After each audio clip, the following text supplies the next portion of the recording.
مكمهون وجعلنا من بين أيديهم سدا ومن خلفهم سدا فأغشيناهم فهم لا يبصرون وسواء عليهم أنذرتهم أم لم تنذرهم لا يؤمنون إنما تنذر من اتبع ذكر وخشي الرحمن بالغيب فبشره بمغفرة وأجر كريم إنا نحن نحيي الموتى ونكتب ما قدموا وآثارهم وكل شيء أحصيناه في إمام مبين واضرب لهم مثلا أصحاب القرية إذ جاءها المرسلون إذ أرسلنا إليهم اثنين فكذبوهم فعززنا بثالث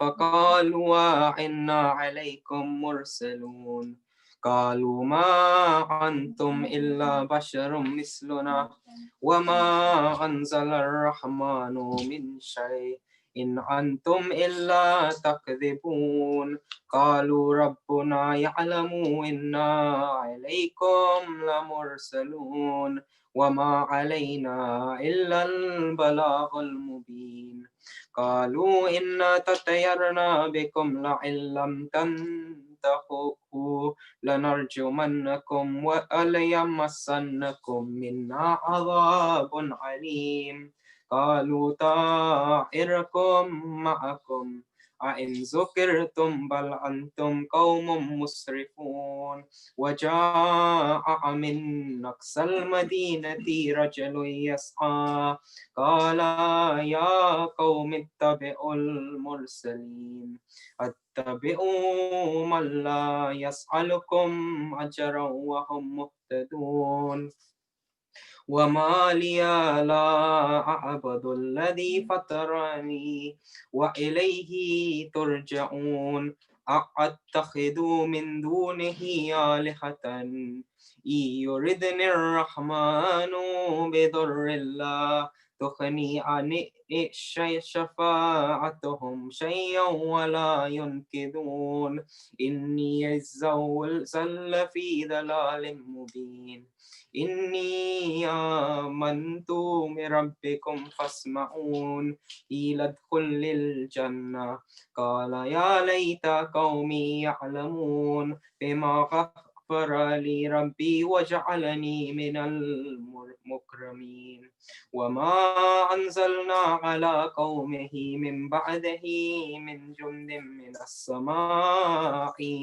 وما كنا منزلين إن كانت إلا صيحة واحدة فإذا هم خامدون يا حسرة على العباد ما يأتيهم من رسول إلا كانوا به يستهزئون ألم يروا كم أهلكنا قبلهم من القرون أنهم إليهم لا يرجعون وإن كل لما جميع لدينا محضرون وآيات لهم الأرض الميتة أحييناها وأخرجنا منها حبا فمنه يأكلون وجعلنا فيها جنات من نخيل وأعناب وفجرنا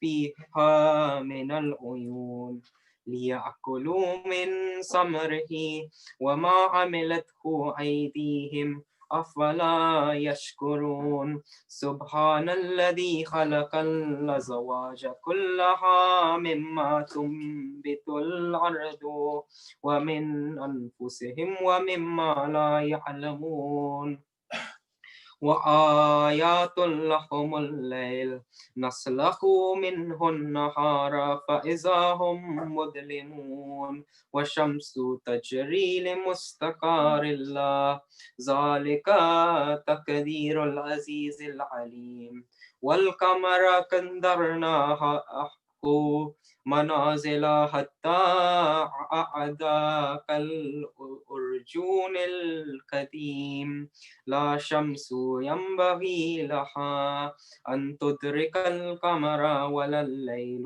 سابق النهار وكل في فلك يسبحون وآيات لهم أنا حملنا ذريتهم في الفلك المشحون وخلقنا لهم من مثله ما يركبون وإن نشاء نغرقهم فلا صريخ لهم ولا هم ينقذون إلا رحمة منا ومتاعا إلى حين وإذا قيل لهم اتقوا ما بين أيديكم وما خلفكم لعلكم ترحمون وما تأتيهم من آيات ربهم إلا كانوا عنها معرضين وإذا قيل لهم أنفقوا مما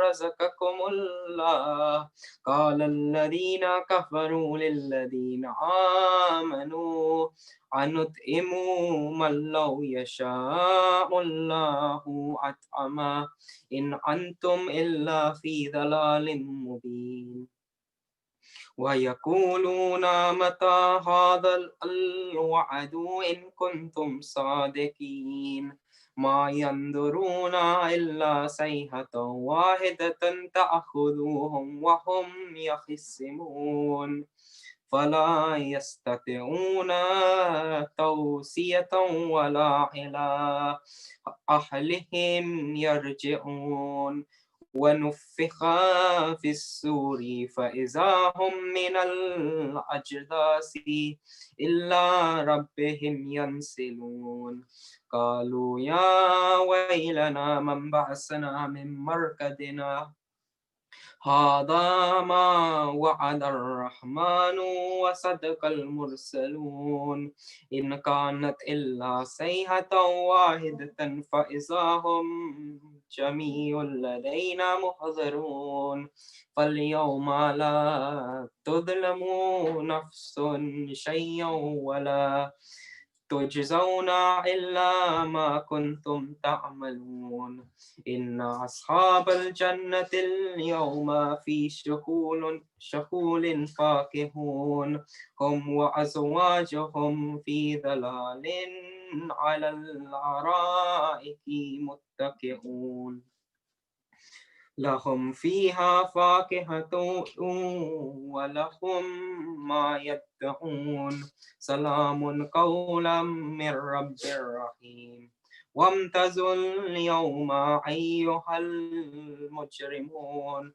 ألم أحد إليكم يا بني آدم ألا تعبدوا الشيطان إنه لكم عدو مبين وأن اعبدون هذا صراط مستقيم ولقد أضل منكم جبلا كثيرا أفلم تكونوا تعقلون هذه جهنم التي كنتم توعدون اصلوها اليوم بما كنتم تكفرون اليوم نختم على أفواههم وتكلمنا أيديهم وتشهد أرجلهم بما كانوا يكسبون ولو نشاء لتمسنا على أعينهم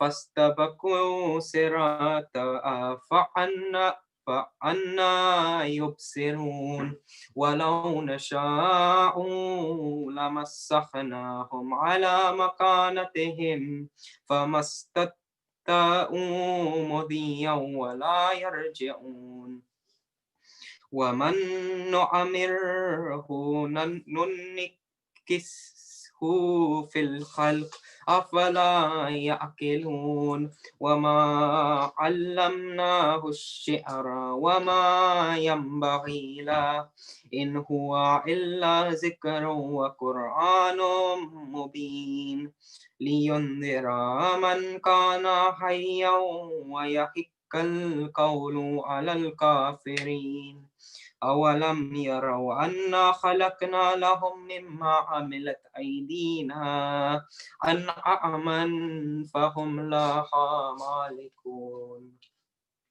وذللناها لهم فمنها ركوبهم ومنها يأكلون ولهم فيها منافع ومشارب أفلا يشكرون واتخذوا من دون الله آلهة لعلهم ينصرون لا يستطيعون نصرهم وهم لهم جند محضرون فلا يحزنك قولهم إنا نعلم ما يسرون وما يعلنون أولم ير الإنسان أنا خلقناه من نطفة فإذا هو خصيم مبين وضرب لنا مثلا نسي خلق قال من يحيي العظيم وهي رميم قل يحييها الذي أنشأها أول مرة وهو بكل خلق عليم الذي جعل لكم من الشجر الأخضر نارا فإذا أنتم منه تؤكدون أوليس الذي خلق السماوات والأرض بقادر على أن يخلق مثلهم بلى وهو الخلق العليم إنما أمره إذا أراد شيئا أن يقول له كن فيكون فسبحان الذي بيده ملكوت كل شيء وإليه ترجعون صدق الله العلي العظيم اللهم صل على محمد وآل محمد. जज़ाकल्लाह जज़ाकल्लाह माशाल्लाह बेटा सल्लल्लाहु अलैहि मोहम्मद व आले मोहम्मद अल्लाहुम्मा सल्ली अला मुहम्मद व आले पुकारी ज़ैनब मुज़्तर हुसैन आ जाओ पुकारी ज़ैनब मुज़्तर हुसैन आ जाओ मेरे गरीब बिरादर मेरे गरीब बिरादर हुसैन आ जाओ पुकारी ज़ैनब मुज़्तर जो तुम नहीं तो नहीं कोई पूछने वाला जो तुम नहीं तो नहीं कोई पूछने वाला जो तुम नहीं तो नहीं कोई पूछने वाला दिलों पे चलते हैं खंजर दिलों पे चलते हैं खंजर हुसैन आ जाओ पुकारी ज़ैनब मुज़्तफ़र। नहीं है ताब सकीना में अब तमाचों की, नहीं है ताब सकीना में अब तमाचों की। सुला लो सीने पे आकर, सुला लो सीने पे आकर, हुसैन आ जाओ, पुकारी ज़ैनब मुज़्तफ़र। वो नन्हे हाथों में दामन फटा हुआ लेकर, वो नन्हे हाथों में दामन फटा हुआ लेकर, सकीना कहती थी रोकर, सकीना कहती थी रोकर, हुसैन आ जाओ, पुकारी ज़ैनब मुज़्तफ़र। तुम्हारे बाद ये तौखीर हो गई भैया, तुम्हारे बाद ये तौखीर हो गई भैया, सरों से छिन गई चादर, सरों से छिन गई चादर, हुसैन आ जाओ, पुकारी ज़ैनब मुज़्तफ़र। मैं कैद शाम के हालात क्या कहूँ भैया, मैं कैद शाम के हालात क्या कहूँ भैया, अकेले सोती है दुख्तर, अकेले सोती है दुख्तर, हुसैन आ जाओ, पुकारी ज़ैनब मुज़्तफ़र। जो तुम नहीं तो वतन जाके क्या करूं भैया, जो तुम नहीं तो वतन जाके क्या करूं भैया,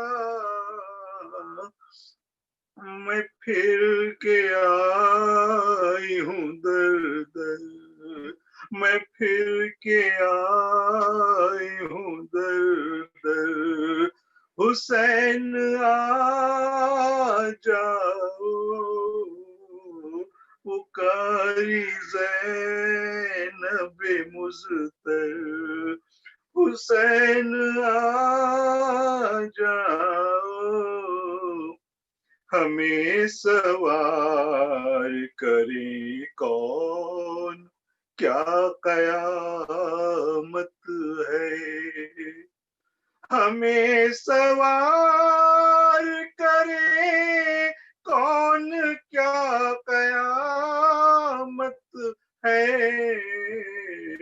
नहीं है क़ासिम अकबर, नहीं है क़ासिम अकबर, हुसैन आ जाओ, पुकारी ज़ैनब मुज़्तर, बुला लो साथ में अब्बास को भी है भैया,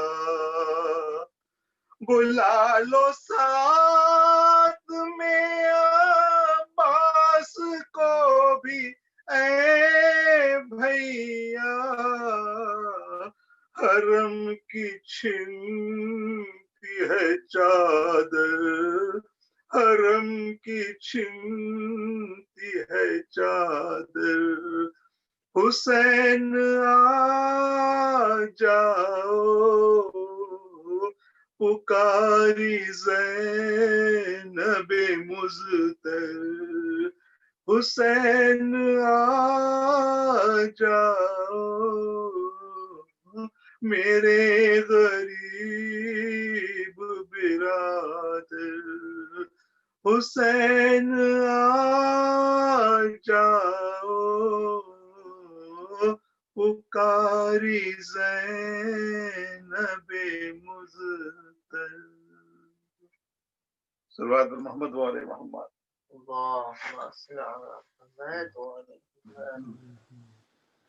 Naazreen, thank you so much for joining today for this Majlis. As you all know, this special Majlis used to be organized by our beloved and our dearest late marhum Syed Iftequar Hussain Abidi. I can't remember when he started this Majlis, but since I am in London in the year 2002, I have been a part of this great Majlis. I'm sure he started much before then I arrived in London.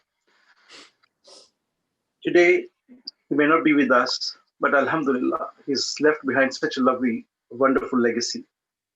And his children in form of Sarah, Mohsin, and Muhammad are such lovely azadars, conducting majlises, participating, Quran Khani, Naha Khani, Sos Khani, Marsi Khani. It's a blessing to have these kind of children now. And of course, the credit goes to the family. Marhum was himself such a big azadar, Ashiq Hussain, great lover of Ahl Bayt. He used to recite Marsiyas with so much passion. And Alhamdulillah, the same has gone into his family down the line to his lovely children. Today, we listen to Marsiya from his eldest son, Hussain Abidi. Please welcome Hussain Abidi for reciting Marsiya. For Muhammad wa ali Muhammad, Ba'az Buland Salawat. اللهم صل على محمد وآل محمد وعجل فرجهم. Please could I request you to recite Surah Fatiha for Syed Iftequar Hussain Abidi ibn Syed Latif Hassan Abidi.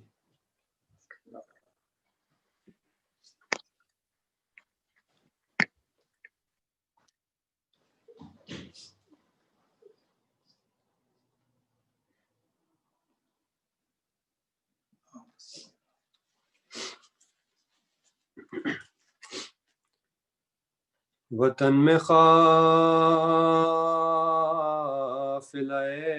Karbala की आमद है, सवारिए हरमे मुस्तफ़ा की आमद है, यतीम सरवरे गुलगू खबा की आमद है, गरीबो बेकसूब आशना, गरीबो बेकसूब आशना की आमद है, तमाम शहर है शाह खली के प्यारों का, नबी के रोज़े पे मजमाए दोस्त, नबी के रोज़े पे मजमाए दोस्त दारों का, सुना था जब से के आते हैं सैयद अकरम,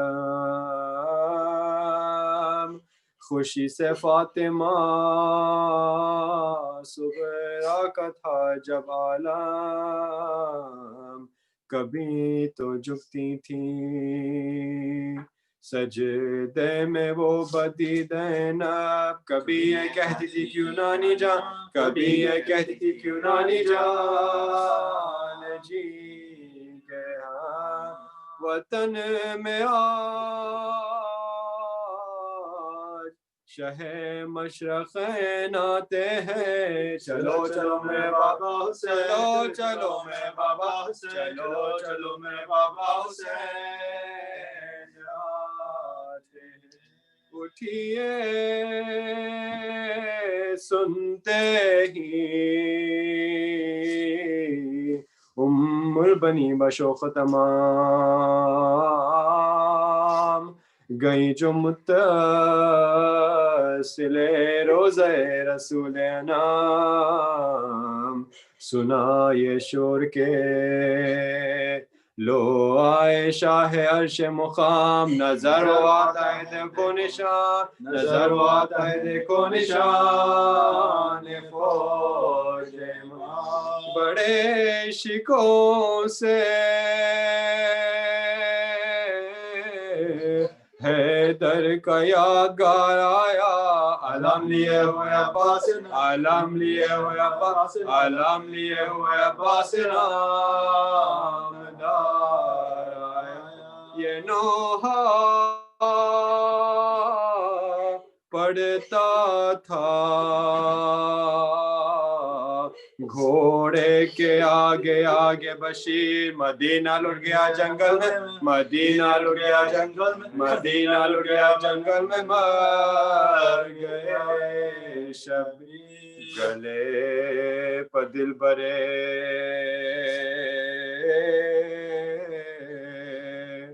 ज़हरा के चल गई शमशीर, किया शहीद गरीबुल वतन, किया शहीद गरीबुल वतन को बेतफसीर, पड़ा रहा जो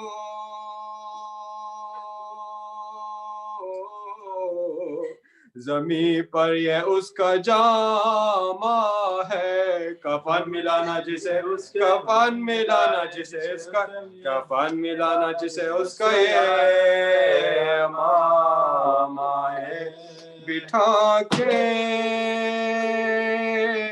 नाखे को सज्जाद नातवा उतरे, असा को थाम के बाद चश्मे खून फिशा उतरे, खरी मरखदे सुल्तान इंसो जा उतरे, ओरेले बेटे करते हुए, ओरेले बेटे करते हुए हुई गरीबों बेदाद या रसूल अल्लाह, हुसैन मर गए फरियाद, हुसैन मर गए फरियाद, हुसैन मर गए फरियाद या रसूल अल्लाह। हुआ जो रोज़े में दाखिल व काफिला नागा, गिरे मज़ारे मुबारक पे आबिदे ज़ीजा, उठा के हाथ ये फरियाद की बना लोहा, तबाही आ गई हम बेकसो, तबाही आ गई हम बेकसो, यतीम होके ये नाशाद काम आया है, पिदर कोको के वतन में गुलाम, पिदर कोको के वतन में गुलाम, बड़ा सितम किया उम्मत ने या रसूल ज़मान, किया हुजूर के प्यारों को ज़िबा तश्न दहान, रहा सिना पा सरे पाको ज़मीं पर बदन, लुटे हमें से के बाबा को दे, लुटे हमें से के बाबा को, लुटे हमें से के बाबा को दे सके तिनको थी हमें राहत न चैन रातों को जकड़ दिया तरसन से जकड़ दिया तरसन से जकड़ दिया तरसन से हमारे हाथों को गई लहद पर फिर इस तरह ज़ैनब महज़ून के एक हाथ में शेका मामाए पुरखूं और एक हाथ में हजरत का जामाए गुलगो ज़बाब अमर सिया जिसका ये ज़बाब अमर सिया जिसका ये जान गिरा मज़मून यजीद ने हमें लूटा दुहाई है नाना बहन शहीद के मुजरे को बहन शहीद के मुजरे बहन शहीद के मुजरे को आई है नाना हुसैन भाई को हम करबला में छोड़ाए अली के लाल को दश्ते बला में छोड़ाए यतीम फातिमा को नवा में छोड़ाए तुम्हारे चांद को काके तुम्हारे चांद को काके शिफा में छोड़ाए ये बात खत्ल अजब तफरीका पड़ा नाना गड़ा बदन कहीं और सर गड़ा बदन कहीं और सर गड़ा बदन कहीं और सर कहीं गिराना हुई हुसैन के मरने से दर बदर ज़ैनब गई अजीज के मजलिस गई अजीज के मजलिस गई अजीज के मजलिस में नंगे सर ज़ैनब कई महीने रही कैद नौहागर ज़ैनब ये सख्त जाति की चिट्ठी भी ये सख्त जाति की चिट्ठी भी वरम है शानों पर दुखते हैं इस्तुकाना ये मेरे बाजू पर रस्सी के ये मेरे बाजू पर रस्सी के ये मेरे बाजू पर रस्सी के निशाना सलवात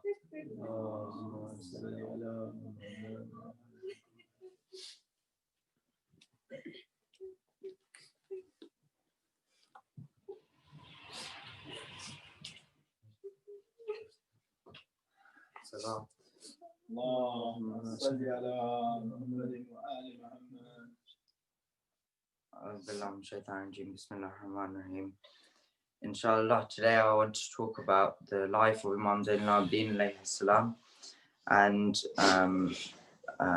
the things he did in his life to affect the Islamic Empire and advance it. So Imam Zayn al-Abidin alayhi salam was born on the 5th of Shaban in the 38th year after Hijrah, and he died on the 25th of Muharram in the 95th year after Hijrah. And he is one of the greatest leaders in Islamic history, and every school in the religion of Islam takes some spiritual knowledge from Imam Zayn al-Abidin alayhi salam. And unfortunately, his life has not been studied in the way it should be. And whenever we think of Imam Zayn al-Abidin, we think about the emotional aspects of his character, and we think of him as a person who was crying or mourning after Karbala. And we fail to dissect his life outside of what happened in Karbala. So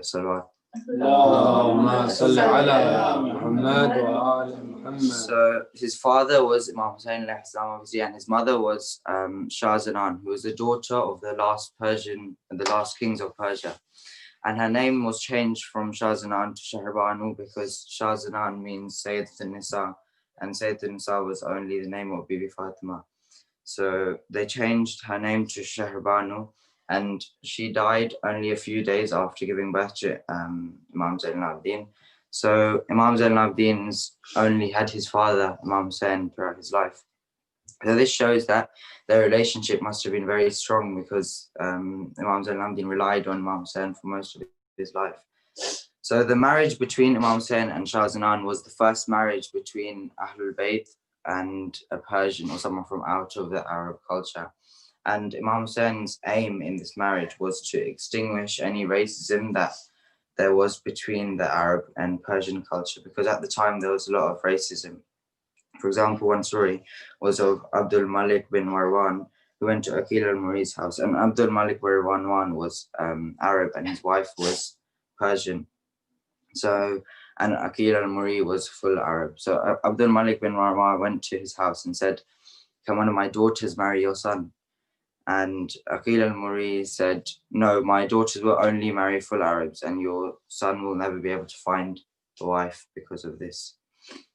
So Imam Hussain knew that by marrying someone who's from a different culture, he will be able to stop the racism that there was in Persian and Arab cultures, and he'll be able to show that there's no difference but taqwa in the eyes of God.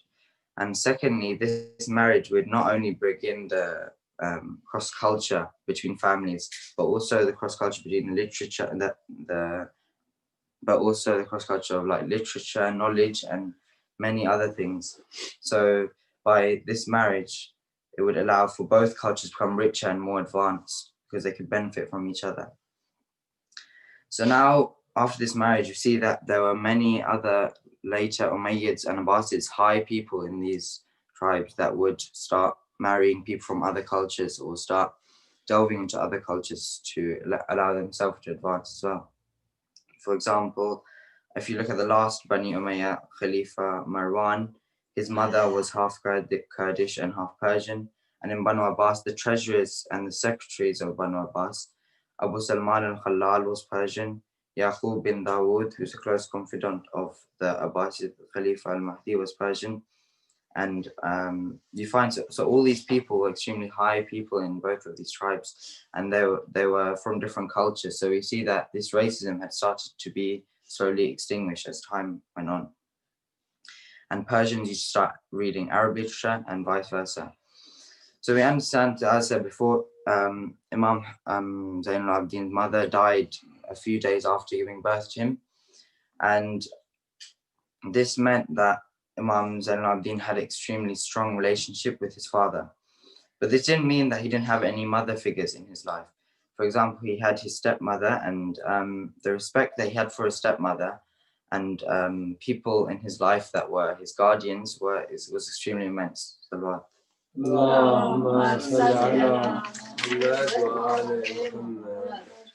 So we see from a young age this grandeur that Imam Zayn al-Abidin presents in his life, and this respect and consideration that Imams present in their life from a young age. We see that in Imam Zayn al-Abidin from a young age. For example, when he was with his stepmother and they were eating, his stepmother was looking at some food and he was looking at the same food, and he said, and his stepmother asked him, "Why don't you eat the food?" And he said, "Because I'm too scared to put my hand on the same food that you're looking on, that you have eyes on."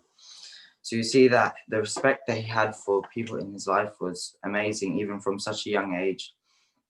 So Imam Hussain loved him a lot, and the relationship was very strong because he was a single parent.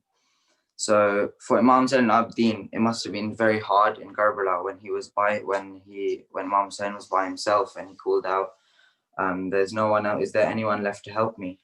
And Imam Zayn al-Abidin was recovering. He was in an illness, and he couldn't help his father. But even in this illness, he woke up from his consciousness, he was in and out of his consciousness, and he asked the people in his tent, he asked them to give him a sword and a stick so that he could go and help his father in these frail stages of his life, even when he was in such bad illness. So he wanted to defend his father, even in the lowest point in his life. But in this moment, when he had the stick and sword and asked his father if he was allowed to protect him, his father, Imam Hussain, came to him and he said, "O Zayn al-Abidin, you are God's proof on his creatures after I die, and you must remain patient in this period." This conversation that they have is the last conversation that they'll have before Imam Hussain dies. And the next time that Imam Zayn al-Abidin sees Imam Hussain is when he is performing the ghusl of Imam Hussain after he comes back from Sham. So they both know that this is the last time they'll see each other. And Imam Hussain says to Imam Zayn al-Abidin, to his son, you must remain patient in this period, because from this moment onwards, Imam Zayn al-Abidin will have to go through tribulations and trials that will test his faith in Allah and test his faith in Islam. And Imam Zayn al-Abidin came through that and was still able to, 35 years after Karbala, was still able to change the Islamic Empire and tackle the big leaders, fascist leaders at the time, who are leaders of the Islamic Empire. So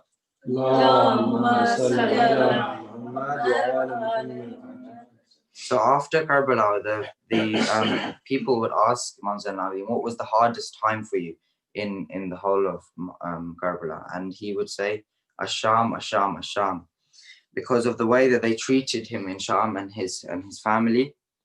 He says, the first day we entered Sham, Sahal bin Sa'ad al-Saidi, who was a companion of Rasulullah, came to Imam Zayn al-Abidin, and Sahal says, I saw everybody merrymaking as though it was Eid.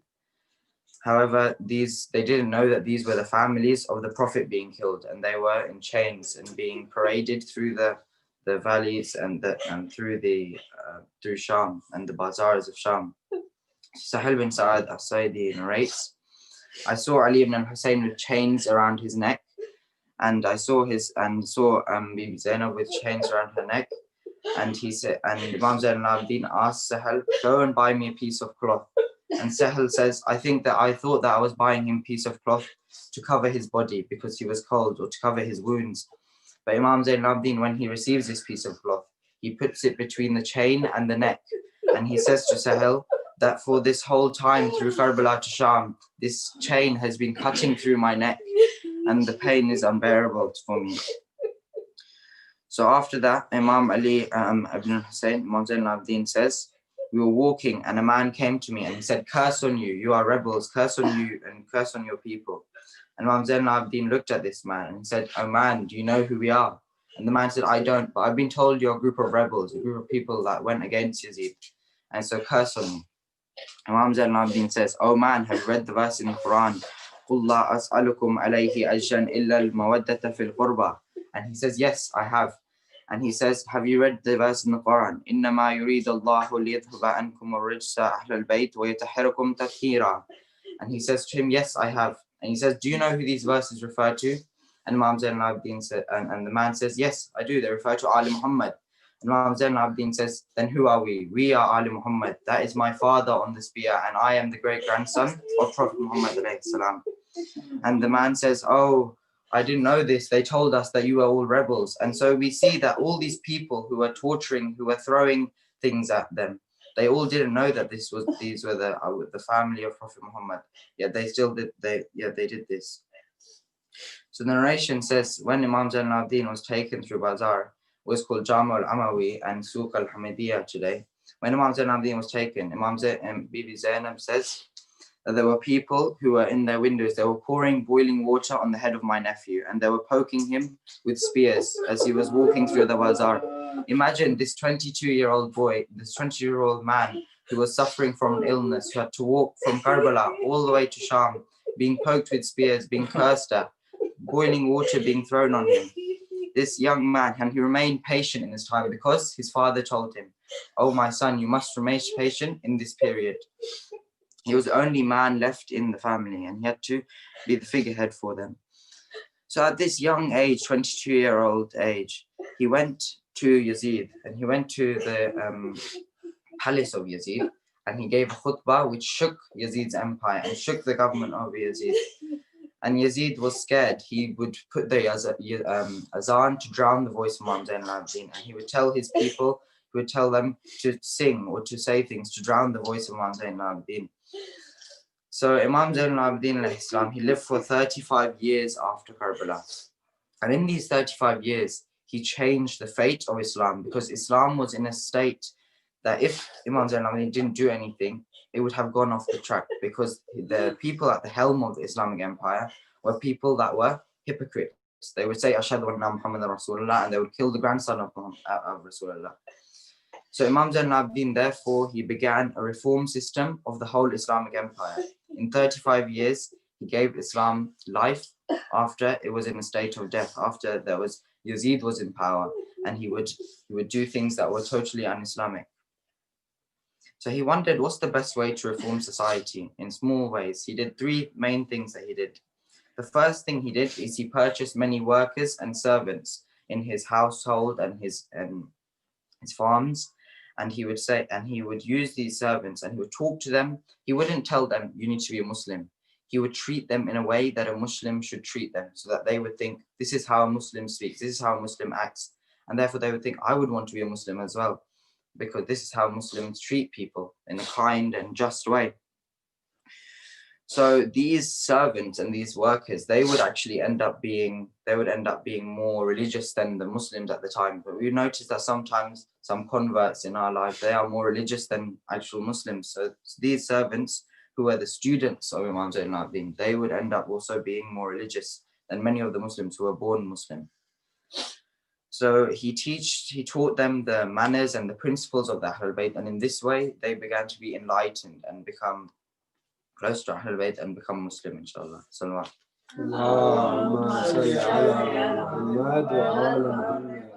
So Imam Zayn al-Abidin, this was one of the stories where he was with his servant, and Imam Zayn al-Abidin called for one of his servants, and once he called, 2 times he called, 3 times he called, and in these 3 times there was no reply. And the 4th time he called, the servant came. And Imam Zayn al-Abidin asked him, he said, "Oh servant, did you not hear me when the 3 times I called you?" And the servant said, "I heard you very well, but I wanted to experience the mercy of the Ahlul Bayt. I wanted to experience the mercy of Ali ibn al-Hussain." And he would say that if I was with any other master, if I was with any other person, they would hit us or they would beat us or fire us if we didn't come the first time. Yet Ali ibn al-Hussain, he called you 3 times and you don't come on the 4th time. You come on the 4th time and he looks at you with humility. The relationship between his slaves and servants was not a master and a slave relationship. Rather, it was a relationship of a friend with a friend or a cousin with a cousin. So another story with one of Imam Zayn al-Abidin's servants, Syed ibn Musayyib narrates a story. He says, we were with Imam Zayn al-Abidin and the area we were in suffered with a drought and there was no rain coming down. So Imam Zayn al-Abidin said to his servant, let's all go outside and recite dua and ask for rain. All of them were asking for dua, they were crying, and slowly one by one they were leaving because the rain was not coming. Then there was one servant left, and this one servant was the first time he prayed. Within minutes of him praying, there was rain coming down. And so Sayyid ibn Musayyib comes and he says, "O Zayn al-Abidin, can I have one of your servants?" And he says, "Yes, of course you can take one of them." And Sayyid ibn Musayyib said, "I want the one outside that when he prayed, rain came." And Zayn al-Abidin said, "Yes, you can take him." And the servant, when Imam Zayn al-Abidin watching the servant when they were leaving, and the servant went to a place and he asked Allah, he says, "I prefer you take my life away or this power from me away because I don't want to act insincere with the gift you have given me." Some of us, if we were given the gift that our wishes would be granted by Allah, we would be ignorant with it and we would be insincere with it. But yet this servant, this person who is in the lowest state, who was in the lowest position in the society, was asking Allah to take away this power that he gave him because he was too afraid that he would use it insincerely for his master now, his new master. So, and he said, "I didn't want to live a life of arrogance." So this shows that when going through Imam Zayn al-Abidin, these slaves, these students, they would come out as someone who is like a scholar or a cleric or a high position in society. So these, the things that Imam Zayn al-Abidin used to do with his servants to enlighten them was that he would bring them to his house and he would say, "Go to this community and go and tell them about Ahlul Bayt and Shia and go and tell them about Islam." And the servants would go and they would come back and Imam Zayn al-Abidin would ask, "What's wrong? What happened?" And they would say that it's not working. None of them, the elderly people, the old people, they're not listening to us. So Imam Zayn al-Abidin said, "Go and tell the youth and they will take it in." So we see that Imam Zayn al-Abidin is planting this seed of humility and kindness in the younger generation so that in the future the word of Ahlul Bayt can be spread more effectively. Salawat. اللهم صل على محمد وآل محمد. So this was the first way that he reformed society in the 35 years after Karbala. The first way was the workers. The second way was that he wrote the magnificent book of Sahifa Sajjadiyah. Because the Imam would always say that dua is the weapon of the believer, and it is the weapon of the believer. And when someone asked him, what is the distance between heaven and earth? Imam would say, the distance between the skies and earth is the cry of an oppressed person in dua. So Imam Zayn al-Abidin understands that he was very close with dua and very close with Allah. And this was his way, I'll talk later, this was his way of communicating with Allah and becoming more faithful. So someone asked the question, why did he write Sahifa Sajjadiyah? Why did he write a book on dua? Because dua is what opens up our relationship with God, with Allah. And he felt that at the time when the Arabs had killed his father, they had lost all relationship with God in their life. They had lost all humility in their life because they killed the grandson of the Prophet. So rather, they were thinking of a world of I than a world of we. They were thinking materialistically, and they wouldn't think of each other. So he wrote Al-Sahifa Sajjadiyah, a dua for your mother, a dua for your father, a dua for someone who is ill, a dua for your companions, a dua for jihad, a dua for absolutely every stage in your life. 51 du'as. So one dua was dua Makarimul Akhlaq, and in that dua, there are 3 lines in which he talks about relationship with the family members. He felt that the people had lost relationship with his family. Even in his own life, there were people in his family that had lost relationship with him, that would treat him as an outcast. So the people at that time, they were willing to kill their own family members for their own benefit. And so in that book, Imam Zayn al-Abidin wrote, Ya Allah, change the hatred of my cousins into love for me, and change their stubbornness into freedom with me, and change their difficulties into ease. Those 3 lines in Dua Makarimul Akhlaq were so around him in society. For example, his cousin, he had a cousin who was in a lot of debt, and he would complain. He would say, where's Imam Zayn al-Abidin? Where's this great man who helps people? Why isn't he helping me? And he said, and he would taunt him and he would abuse him in the day and the night. He would say to everyone that Zayn al-Abidin is not kind. He's not a man that would help you. He's not helping me in this state of debt that I'm in. And when Imam Zayn al-Abidin died, the cousin came and he went to his son Imam Baqir and said to him, there was this man that came to me in the night and in the early morning, and he would give me food and he would give me money. And he says, but this man hasn't been coming to me for the past few days. And Imam Baqir said, this man was my father, the man who you'd abuse in the day and the night, and you'd tell everyone that he is not worthy to be an imam. I see that Imam Zayn al-Abidin would be very humble. Even though he knew what was happening, that his cousin was taunting him and was saying bad things behind his back, he would still help his cousin because he knew he was in a state he needed help. And that's why he wrote this Sahifa Sajjadiyah. Number 3, the third thing he did, is he wrote Risalat al-Hukuk, the right of the God, the right of yourself, the right of your mother, the right of your father, the right of your brother, the right of your sister, the right of your stomach, the rights of your eyes, the right of your hand, the right of your private parts, the right of fasting, the rights of prayer, the rights of non-Muslim, and the rights of the Muhaddin. The rights of every single right you can imagine, he wrote this. Today we have the United States Nations Declaration of Human Rights. The United States Nations of Human Rights, this was written now. 1400 years ago, Imam Zayn al-Abidin wrote the same thing, and he wrote even more in depth. He wrote in every single right of human being you can imagine. Imam Zayn al-Abidin wrote this 1400 years ago. So, Allahumma salli ala Muhammad wa ali Muhammad. So in Risalat al-Hukuk, Imam Zayn al-Abidin says about the right of your father, and this really accentuates how the relationship that he had with his father and the strength of the relationship that Imam Zayn al-Abidin had with his father. He says, the right of your father is that he is your root and you are his branch, and were it not for him, you would never be. So whenever you see anything in yourself that impresses you, know that it is because of your father's being that you have achieved it. This is the attachment, this shows attachment that he had to his father and the gratefulness that he had for his father. He would be so humble, even later I'll say, when people would say that his ibadah is so great, he would say that it is not even half the ibadah of my father or my grandfather. So this shows the strength of relationship he had with his father. So number 2 was that he wrote Risalat al-Huquq, the rights of everyone, every right you can imagine.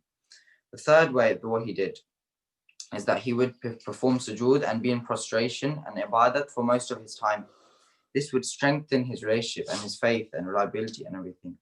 So he would be called as-Sajjad, it means sujood. And when people told him that I said before, his ibadah is so great, he would say that it's not even half of my father or my grandfather. This shows his humbleness. So his name was Sajjad because he would be in sujood and ibadah for so long. And his second name was Zayn al-Abidin. This name was given to him by Rasulullah, by Prophet Muhammad (SAW). And it was given to him when Imam Hussain was in the lap of Prophet Muhammad. And Imam Zayn, Prophet Muhammad said to Jabir, he said, the son of Imam Hussain will be called on the day of judgment, and there will be a voice saying, where is Zayn al-Abidin? And Zayn al-Abidin will come and say, Ana Zayn al-Abidin. So this shows the importance of Imam Zayn al-Abidin, that even on the day of judgment, Allah will call his name and ask where he is. So now cast your imagination to what this great Imam had to go through, and what after all of this he still remained patient. After all of Karbala, he still did all these things in 35 years to try and change, with what he had left, try and change the empire. One of his companions would say to him, why do you cry so much after Karbala? And he said, if Yaqub was crying so much he went blind for Yusuf when he knew Yusuf was alive, imagine I know that all of my family, I saw all of my family die. I saw my brother, my Akbar, my baby brother, Abdullah Radhi. I saw my cousin Qasim. I saw my father Hussain. All of them die. I saw my uncle Abbas. I saw them all die. And you don't expect me to cry.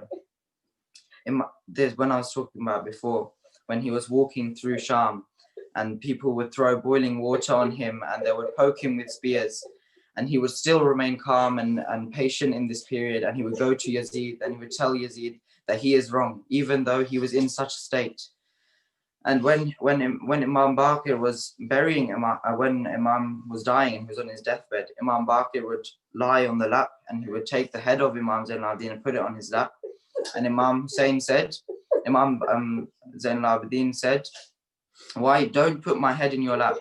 For my father did not have anyone, he could not put his head in anyone's lap on the 10th of Karbala. So don't put my head in your lap. For instead he had shimmer on his lap. When Imam Zayn al-Abidin was going to do the ghusl of Imam Hussain, when he was going to collect the body of Imam Hussain to do the burial of Imam Hussain, he had to get his prayer mat and he had to put all of the parts of Imam Hussain on this prayer mat, for he was trampled and he was cut in pieces and he would be crying even in this state with all these wounds on his body. And he would take the rug and he would have to bury the rug like this. When Imam Baqir was doing the burial of Imam Zayn al-Abidin, he saw the marks on the neck of Imam Zayn al-Abidin. He saw the whip marks on the back of Imam Zayn al-Abidin. And he saw all of the marks on his neck from the chain. So, inna lillahi wa inna ilayhi raji'un.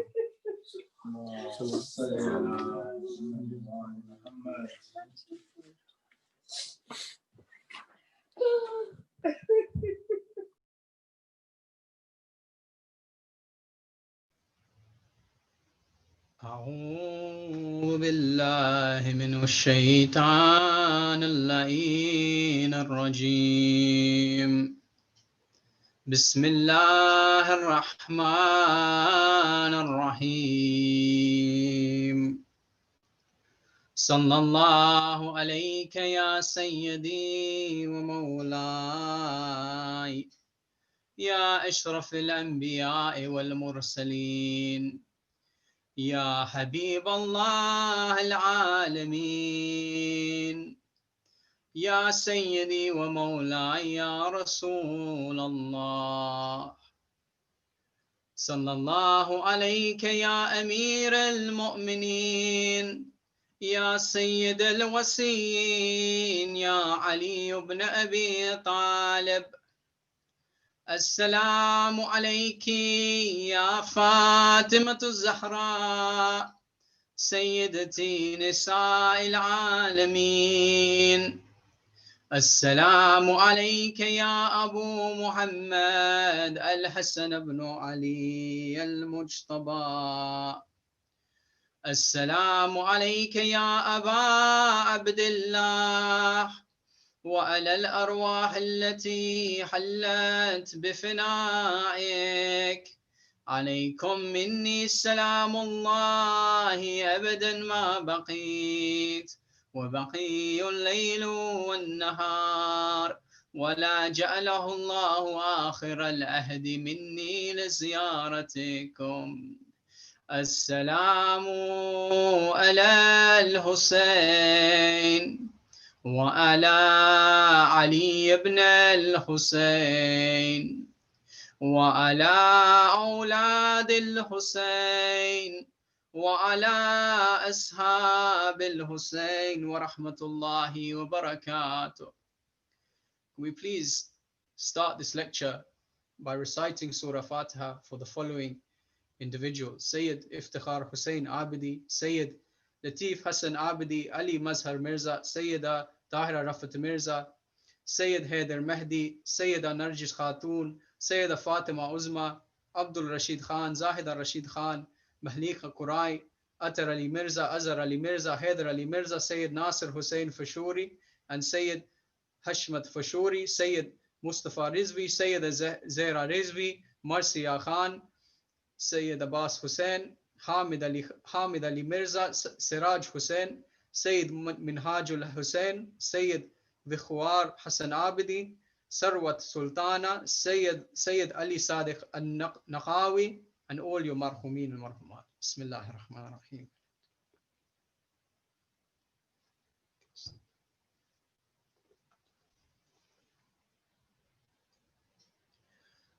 Allah subhanahu wa ta'ala in the Holy Quran mentions a number of different verses which speak about advice on how we can live our life.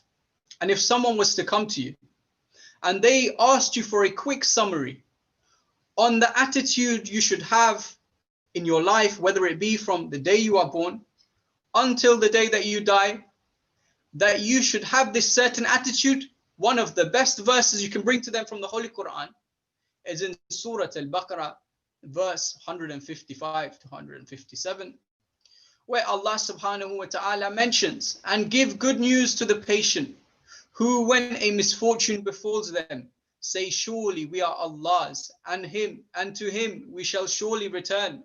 Those are they on whom are blessings and mercy from their Lord. Sadaqallahu al-Ali al-Azim. Allahumma salli ala Muhammad wa ali Muhammad. This verse in the Quran is really giving us an insight on how we can really be on the path towards Allah subhanahu wa ta'ala. How can we be the ones who, when Allah says, those are they on whom are blessings and mercy from their Lord? Because we see in other verses of the Quran where Allah mentions, have I not created man and jinn but to worship me? And in other verses, it also mentions other verses such as, that does, when a believer says, I believe, is that enough? No, surely we will test him with wealth, we will test him with life, and we will test him in many ways, meaning that our life, it is as if we were born to be tested, where whoever you are, whether you're someone who's the richest person in society or the most poorest person in society, there is no doubt that whoever you are, that you will go through tests. And you'll even see in Hollywood, do you not think that people who are, the best of actors, the most money in the world, do you not think these people have tests? Do you not see many of these people, they may have mental health problems. They may still have problems with diseases with their family members. Disease doesn't choose who to infect. Everyone is born to be tested. And Allah subhanahu wa ta'ala is saying, and give good news to the patient, who when a misfortune befalls them, they say, surely we are Allah's, and to him we shall surely return. So the reason I chose this verse to speak about today's lecture is because the individual who we will be speaking about today, the glorious, magnificent individual who lived over 1,000 years ago, and today we can get many lessons from her life, is Sayyida Zaynab salamullahi alayha. Because Sayyida Zaynab salamullahi alayha was an individual who went through so many trials and tribulations throughout her life. where she was someone who, if we say you're born to be tested, this individual had tests and test after test after test. And we see that when she was born, Rasulullah sallallahu alayhi wa alayhi, as Rasulullah sallallahu alayhi wa alayhi did with al-Hassan and Hussain alayhim as-salam, he took the baby, Sayyida Zaynab salamullahi alayha, and he said something to her in front of her mother Fatima Zahra salamullahi alayha. He said that this child will be called Zaynab, and she will undergo tragedy and suffering, test after test, trial after trial, and each trial will be more severe than the previous trial. And this really goes in line when you analyze her life, and inshallah it's very important for us to not only look at the historical element on what occurred in her life to test her, but in order for us to look at that with a perspective of what lesson can I gain from analyzing her life. Because surely Zaynab salamullahi alayha is an example, a source of emulation for everyone in the world, whether you are a Muslim, whether you are a non-Muslim. If you look at the character of Zaynab salamullahi alayha and how she reacted to certain events in her life, where it seemed that it would get more and more severe, that one severe thing would happen in her life and you would think, okay, there's, if it happened to anyone else, they may think, okay, this is very severe, but it's unlikely that, it will happen again. Lightning doesn't strike in the same place twice. But in this case, say the Zaynab salamullahi alayha's life, we see that she had a calamity after calamity after calamity. And this is why we call her, for example, al-Masa'ib, the mother of tragedy, the mother of, we could say, misfortune, the mother of those acts, those experiences in your life, which has the potential to totally destroy a person, but not say the Zaynab salamullahi alayha, that she was born to taste tragedy and suffering. And we have a hadith from the Imams mentioning that when a believer is tested and they pass that test, they come close to Allah subhanahu wa ta'ala. And then Allah subhanahu wa ta'ala gives them a more severe test to test them again. In other words, if they pass that test, they get tested in a more severe way. If they pass that test, they be tested in a more severe way. And then the hadith goes on to say, and if that individual then starts to complain about the tests, Allah subhanahu wa ta'ala does not look favorably among the one who complains about the test, but he will stop the tests in that individual and they will not be tested anymore. So when we take the hadith and look at the life of Sayyida Zaynab salamullahi alayha, we take the Rasulullah sallallahu alayhi wa alayhi, what he mentioned when Sayyida Zaynab salamullahi alayha was born.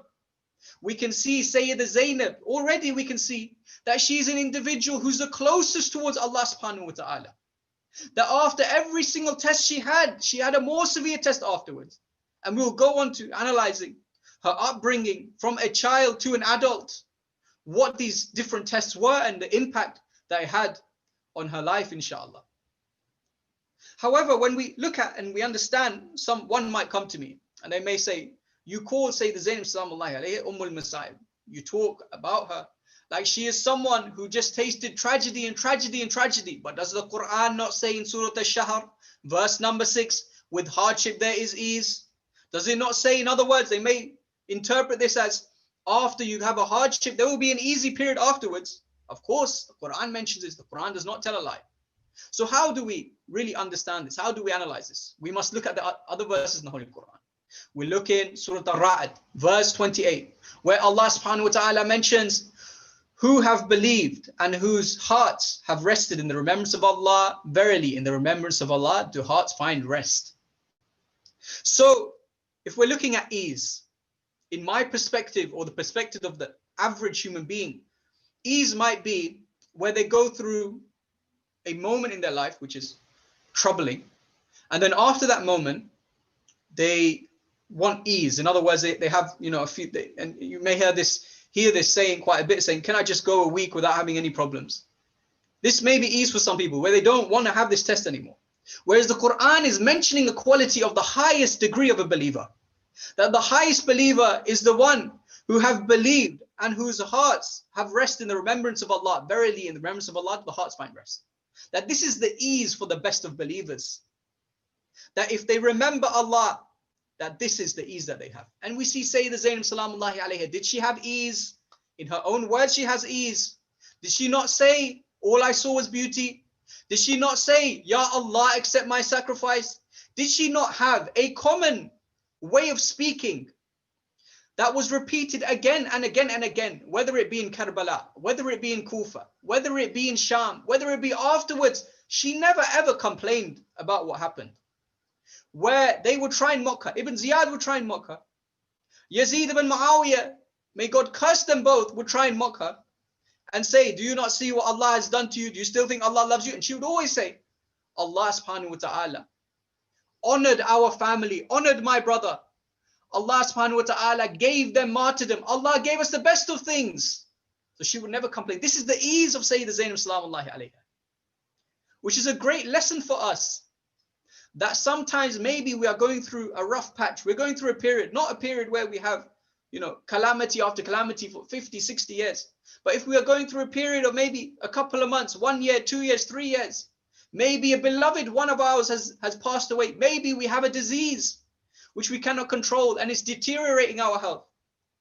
Maybe something has happened to us which causes some sort of stress, anxiety. Maybe someone has broken into your house, for example, and it's very difficult for you to live in that house afterwards.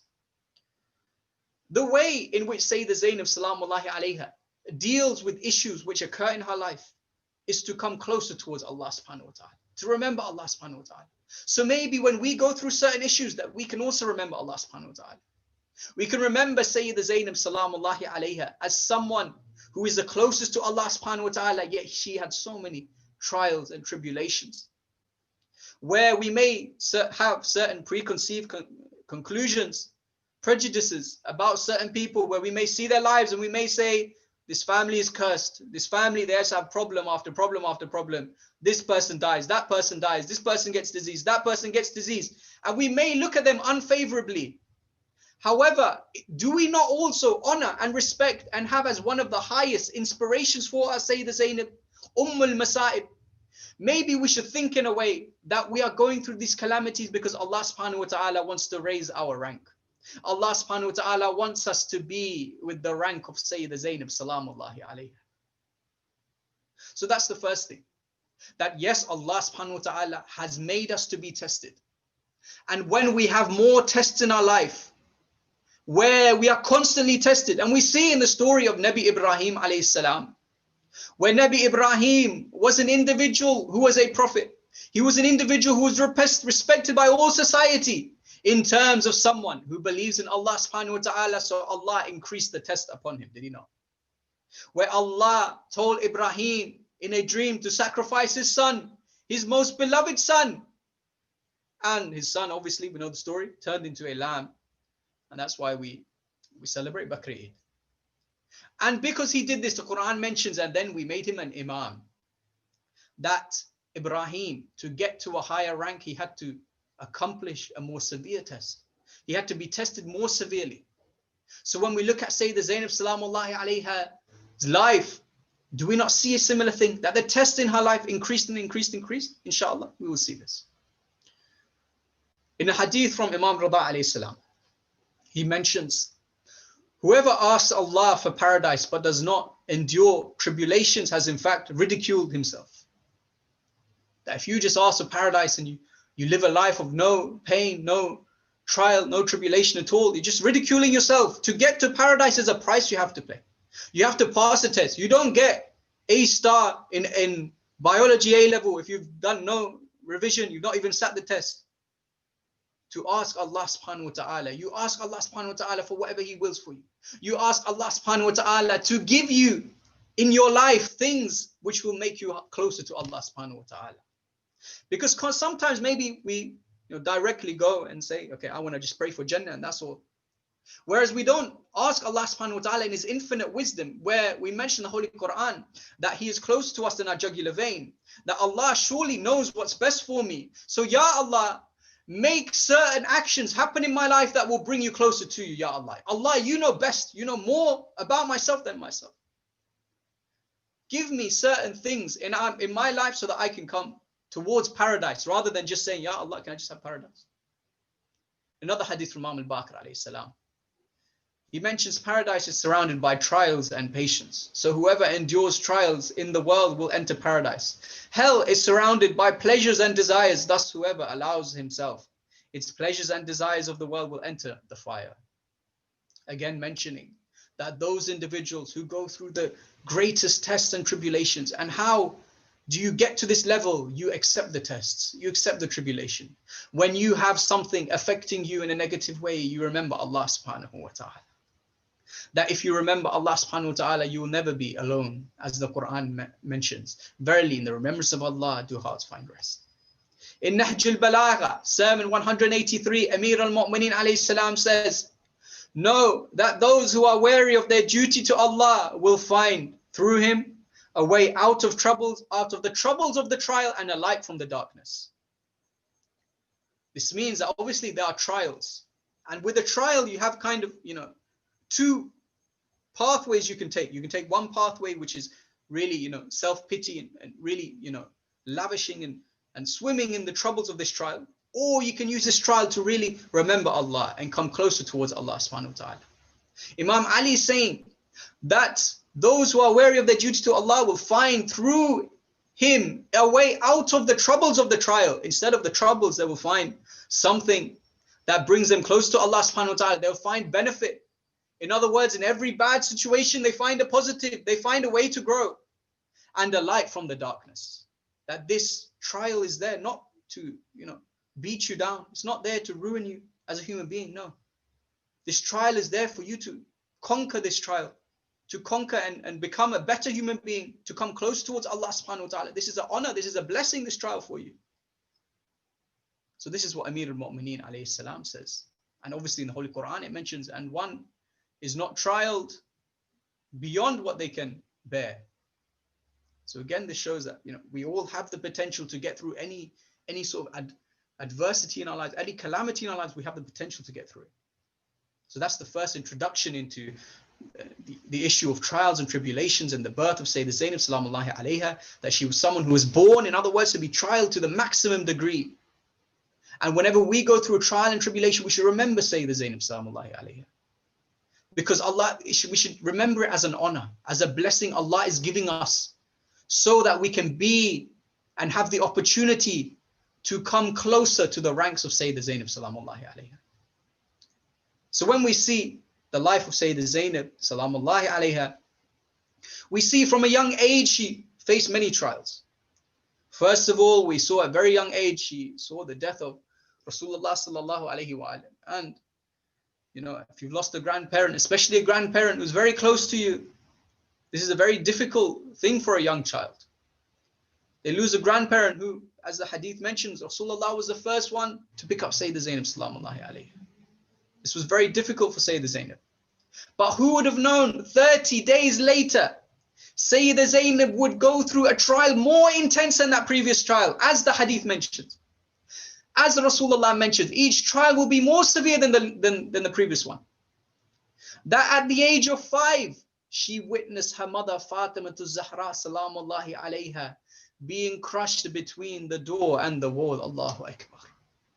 For a 5-year-old, how painful is it to see that?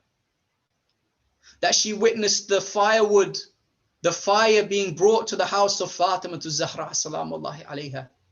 And she saw this trial beyond her, in front of her. 30 days after losing her grandfather, she's losing her mother as well. Seeing that she was about to have a brother called Hussain.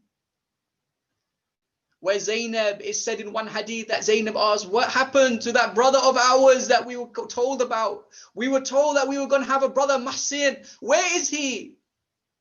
Yet she lost this baby brother of hers because of the trial that she endured. Seeing her mother as a 5-year-old being crushed. Seeing her mother miscarry because of the oppression which occurred upon her mother. Her mother was not someone who was a 30, 40, 50-year-old who lived their life. No, Fatima Zahra salamullahi alayha, when she was martyred, was 18 years old, the hadith say. For a 5-year-old to see a young woman, a 18-year-old woman, being killed in this manner, how difficult it is for her. Which is why in her burial it mentions that Zaynab would hug the arms, would hug the chest of her mother Fatima. And the angels would weep and they would say, Ya Ali, remove the children of Fatima away from her body. Because her children could not bear to say goodbye to their mother. I swear every lecture we speak about Sayyida Zaynab, it's as if the whole lecture is a masa'ib.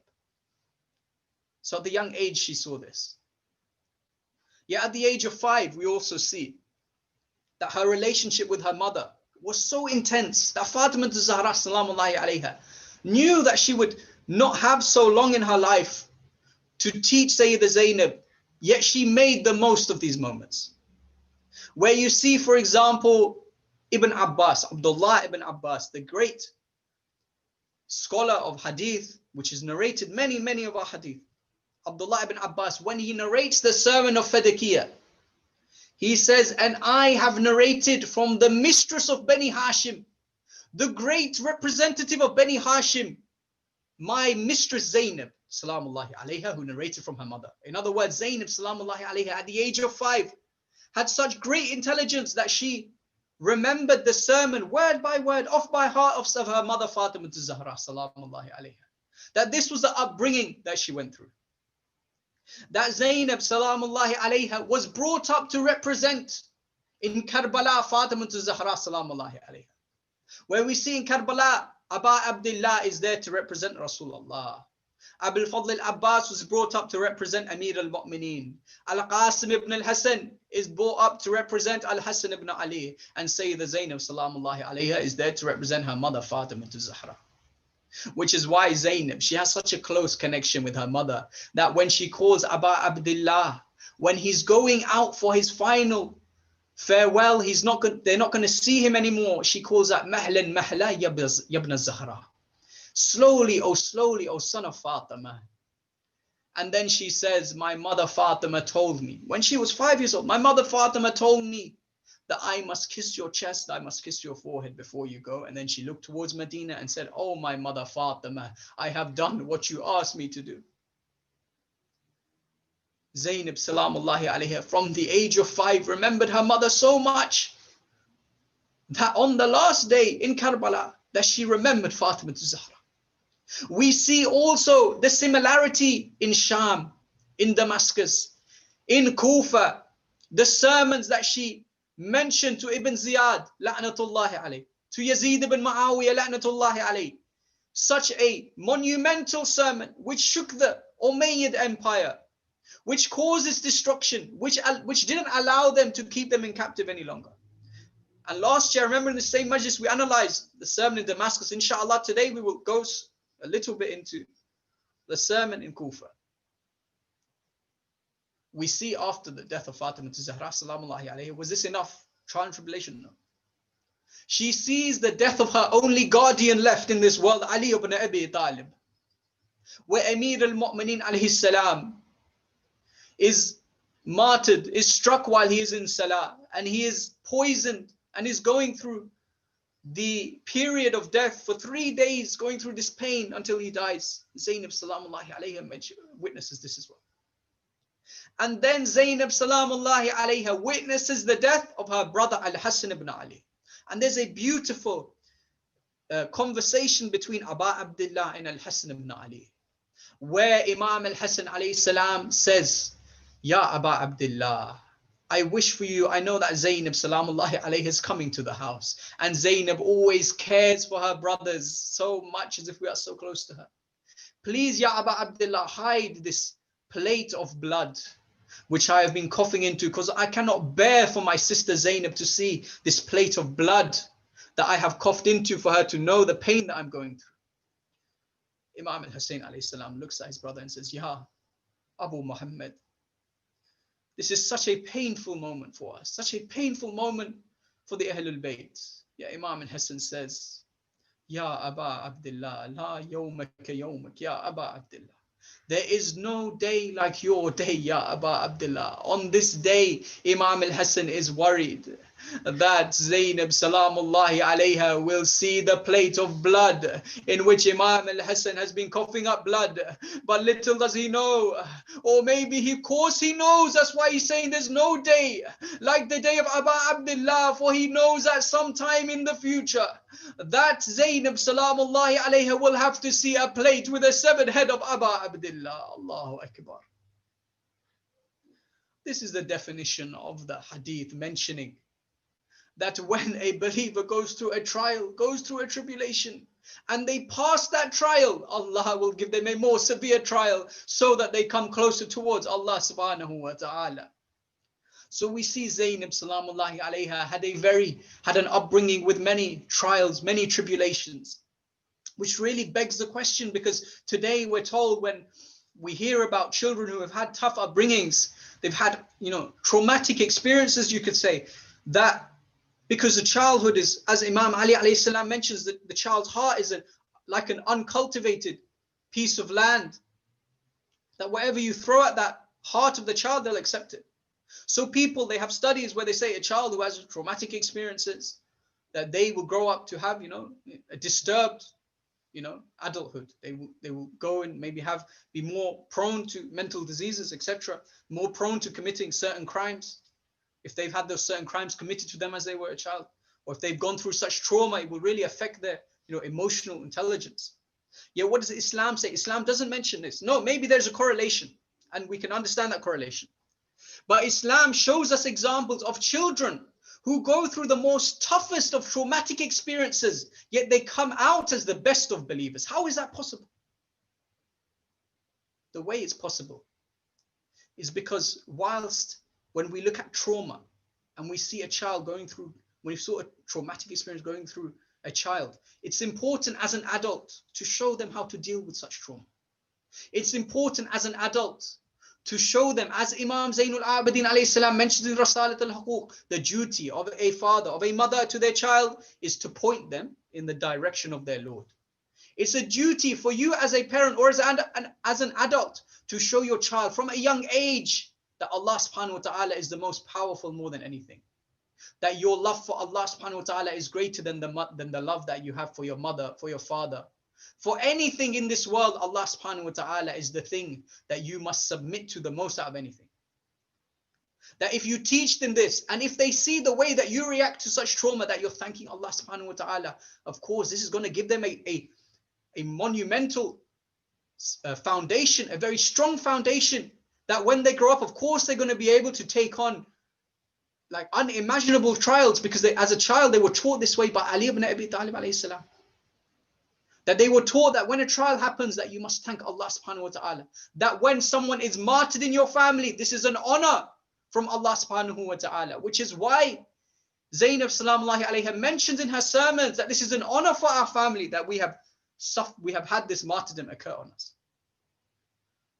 So that's another lesson that we can learn. The way we act with children. Yes, there are, studies which say that children who go through trauma, they have disturbed upbringings and disturbed adulthood, but this is really a correlation thing. It's not really a causation. The trauma isn't a cause of the child doing this from the perspective of Islam. The cause of this is by that child not knowing how to deal with the trauma, not being taught how to deal with that trauma, not being given the good examples on how to be taught. Maybe they saw a parent who dealt with that trauma in a very negative way in front of them, whereas Islam is always preaching to you that Allah is the greatest of things, that everything will perish in the world except Allah subhanahu wa ta'ala, and that is the most important thing that you can remember. And this will be a foundation. If you give this to a child at a very young age, that uncultivated piece of land, and you cultivate it with this belief of monotheism, this belief of Tawheed, I swear to you that this child, when they grow up, they will be a very close person to Allah subhanahu wa ta'ala, the same way say the Zaynab salamullahi alayha was. That the traumatic experience did not define her, no. What defined her was the lessons given to her by her mother Fatima, by her father Ali ibn Abi Talib, by her grandfather Rasulullah. May Allah's peace and blessings be upon all of them. So that's the next point about the way that we act with our children. The way we point them in the direction of their Lord is very important from a very, very young age. We see Imam Zayn al-Abidin alayhi salam mentions Lady Zaynab, my aunt Zaynab, abandoned all the worldly pleasures and stuck to Allah subhanahu wa ta'ala in deeds of charity. She had never saved anything for tomorrow, that she always gave and gave and gave to everyone around her. And we see this in Karbala. We see this on the night of Karbala, that she is not resting for a moment. She's always gathering the children, always gathering the women together. Where's Rubab? She tries to find Rubab. She doesn't have a moment to rest. In Kufa, When they try and kill Imam Zayn al-Abidin, what does she do? She wraps her arms around the neck of Imam Zayn al-Abidin and says, by Allah, if you wish to kill him, you must kill me first. She puts her life on the line for her Imam. She puts her life on the Imam, on the line for the children of Karbala, for the women of Karbala. She's always giving. Zaynab salamullahi alayha abandoned all the worldly pleasures and stuck to Allah subhanahu wa ta'ala and deeds of charity. She had never saved anything for tomorrow, whether that's charity in a financial manner or emotional charity, where you always give and give and give to others before you give to yourself. We see Zayn al-Abidin alayhi salam mention another hadith about Sayyidah Zaynab. He said to Zaynab salamullahi alayha, you are the one who knows without being taught. Again, a testament to her character, showing us that, by being taught things, by gathering wisdom, gathering knowledge, it's not necessarily by just reading a textbook, hearing it from someone else. You are the one who knows without being taught. No, it's through experience. The experiences that you had, Allah subhanahu wa ta'ala supported you, as we mentioned in the Majlis a month ago. That when you make a decision towards Allah subhanahu wa ta'ala, Allah will support you. Allah will give you that knowledge. Allah will give you that power to overcome anything. You will be the most powerful individual. That you are not the one who you are the one who knows without being taught. That your experiences is what gave you that knowledge, that wisdom towards Allah subhanahu wa ta'ala. That is what, the way you reacted with these experiences is what made you an individual who is the highest level with the A'imma, who is with Allah subhanahu wa ta'ala. And what are those experiences? Let's just briefly mention those experiences. She first saw Hur come to Imam al-Hussain to stop and put down camp in a desolate place. She then saw the Imam's companions, how low their numbers were compared to the great army with 30,000 individuals who've come to fight Imam al-Hussain. And we can see this from the conversation she has, in which Habib ibn Madahir hears Zaynab salamullahi alayha being concerned with the loyalty of her companions. So she sees this moment. And then we see that she saw the women of the household fear and worry when they had to camp in Karbala. She saw this. She saw the enemies deprive her people of water, her children of water. She had to take care of the children and women while they were crying out of thirst. Al-Atash, Al-Atash. She had to witness her brother's feeling and disappointment and loneliness, that when he was all alone, when he would call her, Ala hal min nasirin yansuruna. She had to witness the martyrdom of Owen and Muhammad. She had to witness the martyrdom of her nephews, her brothers. She saw Aba Abdullah without any helpers. She saw Aba Abdullah cut off from the river Euphrates.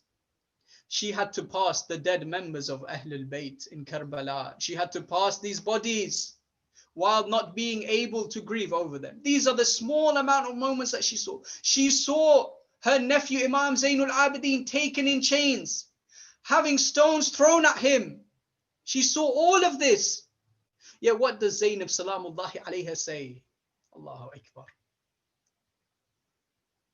She says, as they're taking her out of Karbala, she goes to the body of Aba Abdullah. Allahu Akbar.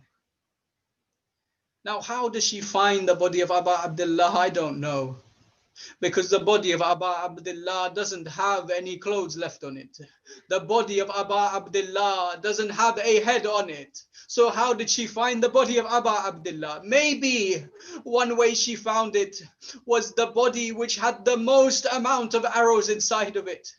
Maybe it was the body which had the 6-year-old young nephew Abdullah ibn al-Hasan's body with it. Maybe that's how she found the body of Aba Abdullah. She goes to the body of Aba Abdullah in the darkest night of the history of mankind. The night in which Imam al-Kadhim alayhi salam says, my father, on this night, on the day of Ashura, he would begin to cry and we would never see him smile. His eyes would be bruised by crying and he would mention, this day is the day of trials and tribulation. This is the day in which the Ahlul Bayt were humiliated. This is the day of Karbala. Zaynab salamullahi alayha, she goes to the body of Imam al-Hussain alayhi salam. She goes to the body and everyone's watching. What is Zaynab going to say? Is she going to complain about what has happened? She goes to the body and says, Ya Allah, accept this offering from us. Allahu Akbar. You want to know about an individual who goes through a trial and tribulation and passes it, going towards Allah subhanahu wa ta'ala. Look at Sayyidah Zaynab. The darkest night in the history of mankind, she goes and says, Ya Allah, accept this offering from us. Ya Zaynab. Ya Sayyidah Zaynab. The same night Rasulullah said 60 years earlier, Jibreel came down. Allah sent Jibreel to come down and say to Rasulullah that your son Hussain will be killed. And he began to weep and cry. This event has not happened for any other individual in the history of humanity. Yet it happened for Imam al-Hussain. How difficult this moment was. Sayyidah Zaynab says, oh Allah, accept this offering from us. What was the last piece of advice Imam al-Hussain alayhi salam gave to Sayyidah Zaynab? A beautiful piece. And one of the reasons he gave this advice was to remind us, the followers of Zaynab, the followers of Aba Abdullah, how to deal with life.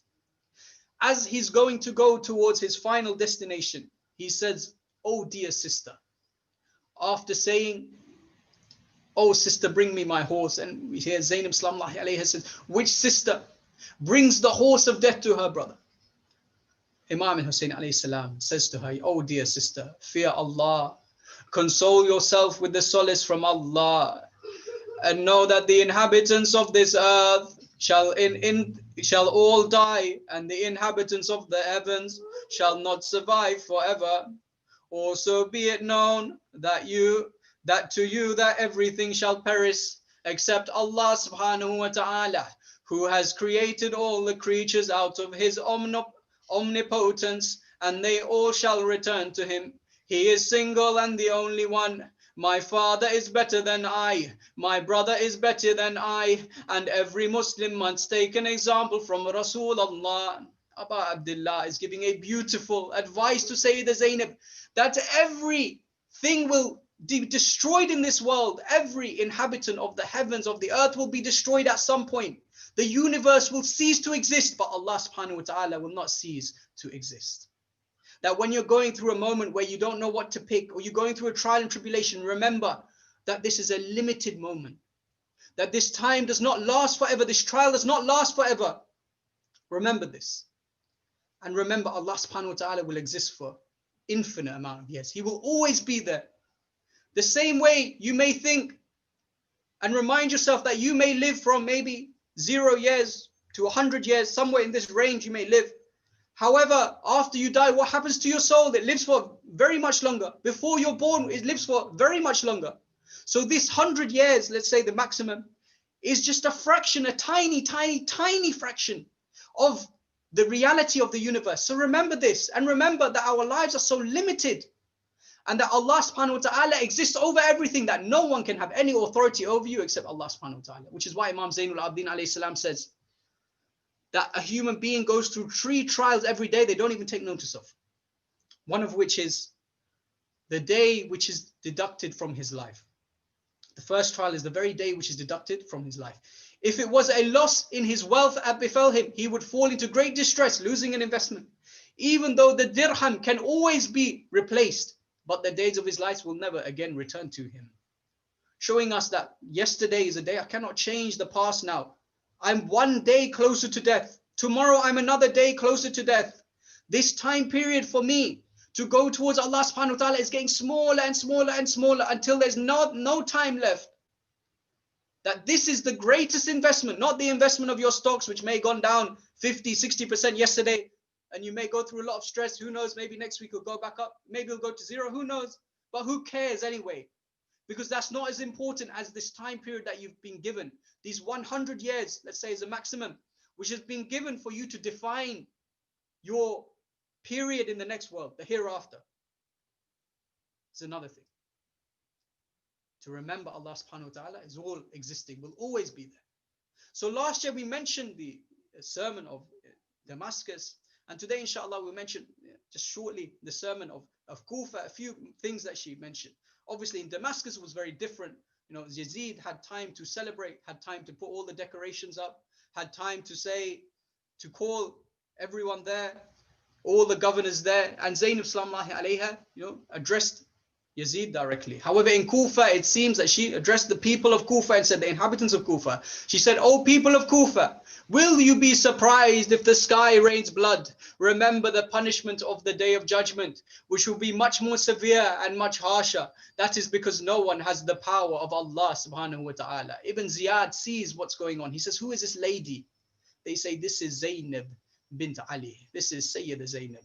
So Ibn Ziyad tries to torment her. He says a statement, "Praise be to Allah who disgraced you and revealed your sayings as false." Zaynab salamullahi alayhi, do you want to hear her response?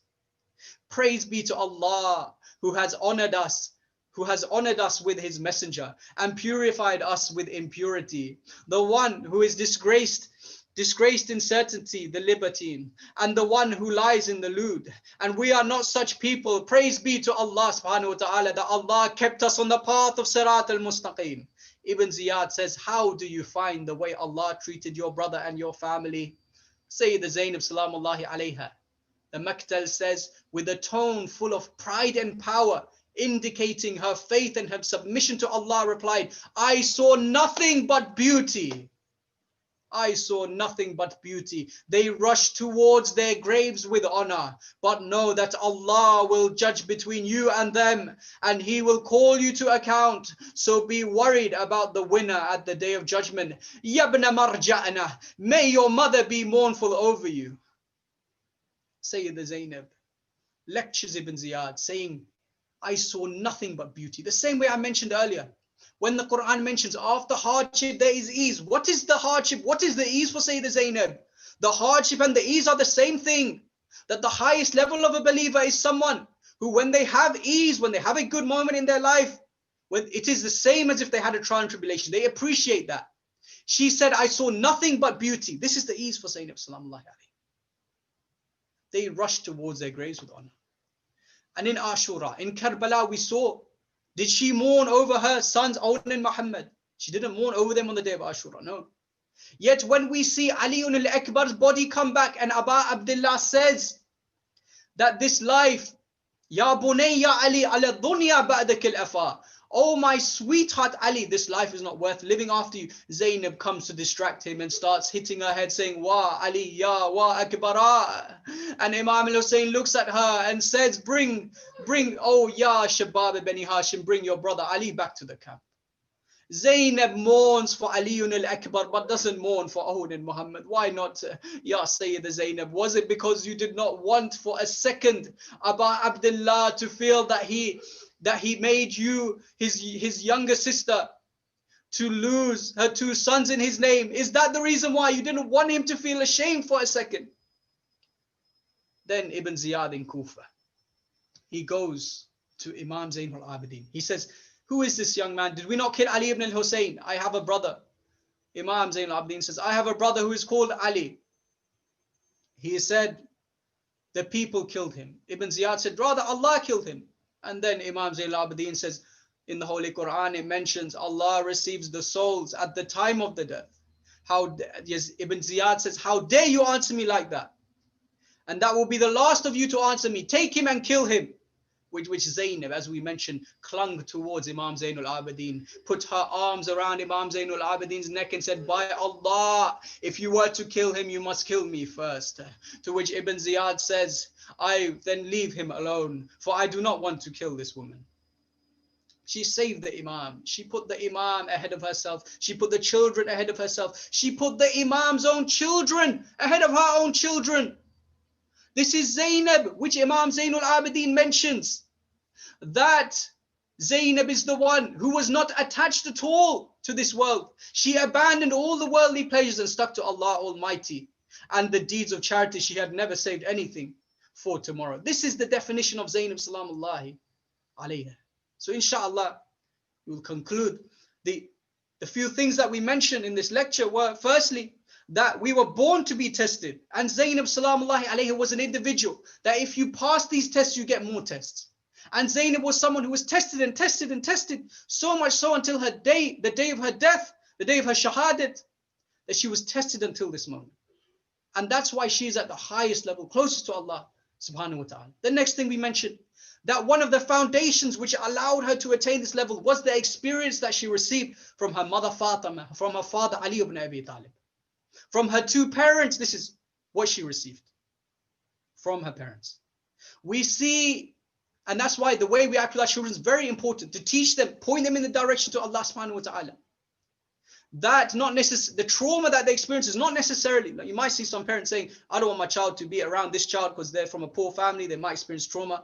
I don't want my child to be around this violence or this thing, or I don't want them to go to a good school, a bad school, etc. And it's very important that we teach them how to deal with trauma, because you don't know, the world is going in a direction of racism, a direction to point out our differences, to attack people because of their differences. So this is a great lesson to teach your children what to expect at school, what to expect from people who don't like your differences, people who may bully you, how to deal with bullying, to give them that foundation, how to act with this trauma, which will be an amazing thing for them, inshallah, in the future.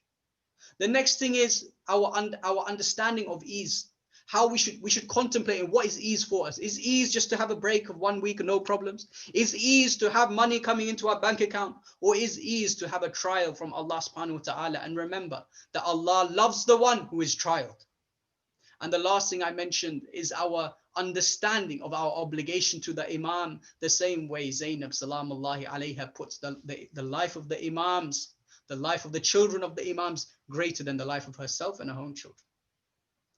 Yet Zaynab salamullahi alayha, we mentioned already Ummul Masa'ib. We mentioned all the Masa'ib of Sayyidah Zaynab. The whole lecture is a Masa'ib of Sayyidah Zaynab. Yet one thing she mentioned in Kufa, I did not mention already. She said in Kufa, O people of Kufa, woe be unto you. Do you know which part of Rasulullah you have cut, and which vow you have broken, and whose blood you have shed, and which respected family you have brought to the public, and whose sanctity you have violated? You have done that which can tear down the skies, open the earth, and make the mountains vanish as far as the earth goes, and as deep as the skies go. Your obvious deed has no like, no similarity, and no decency. Indeed, you have done the ugliest, the most grievous, and the most gruesome deed. Will you be surprised if the skies rain blood?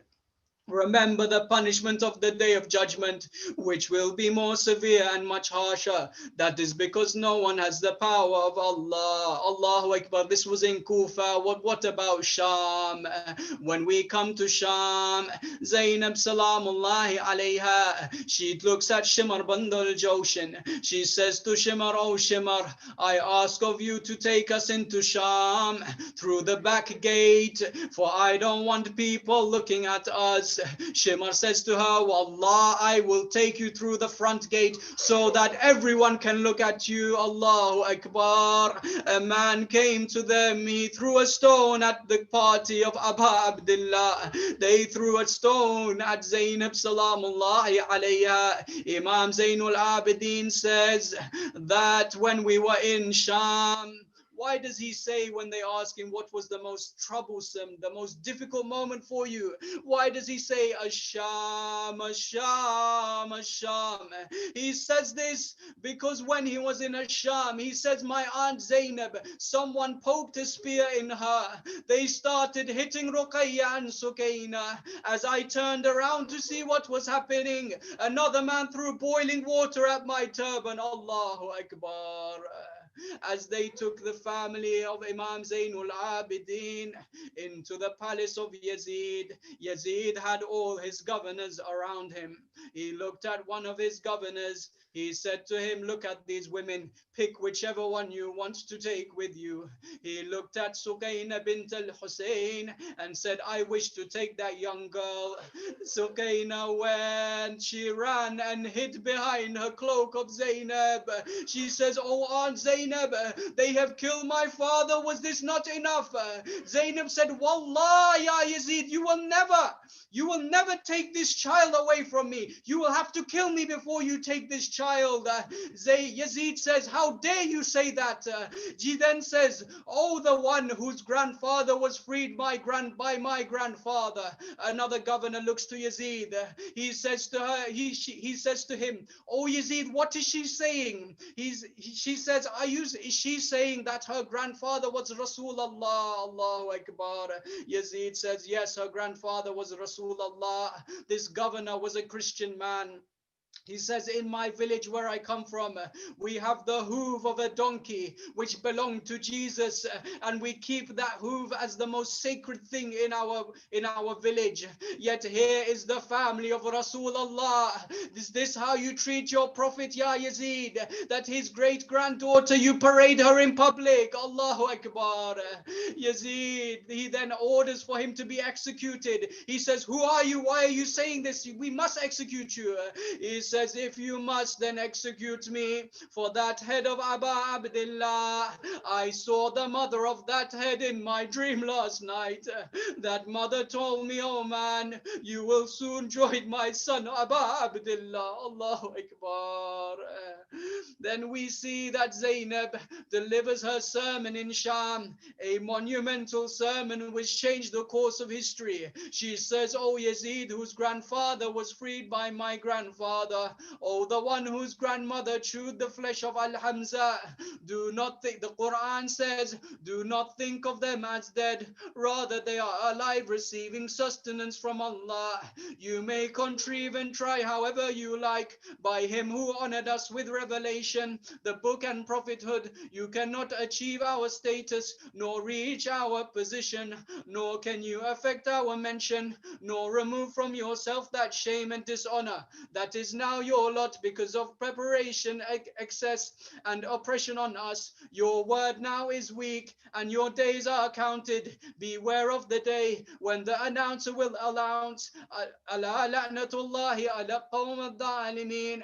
Praise be to Allah who gave us a good end to his friends and granted them success in their aims, and thereafter called them back to his mercy, pleasure and bliss, while you hurled yourself into evil and mischief by committing injustice against them. Then Imam Zayn al-Abidin began his sermon. He said, O people, I am the son of Mecca and Mina. I am the son of Zamzam and Safa. I am the son who was the one who was taken by Barak. I am the son who received revelation. I am the son of Muhammad al-Mustafa. I am the son of the person who fought against the enemies at Badr and Khaybar. He emigrated twice. He pledged allegiance towards the Prophet and prayed towards the two Qibla. I am the son of the one who is most generous and kind. I am the son of Ali and al-Murtada. And then he said, I am the son of Aba Abdullah. I am the son of the one who was killed in Karbala. I am the son of the one who was smeared in blood and sand. I am the son who was lamented upon by the jinn in the darkness of the night. I am the son of the one who mourned by all living creatures. At this point, Yazid asked his individual to recite Azan, to which he said, Allahu Akbar. Then Imam said, Allahu Akbar, I testify Allah is great.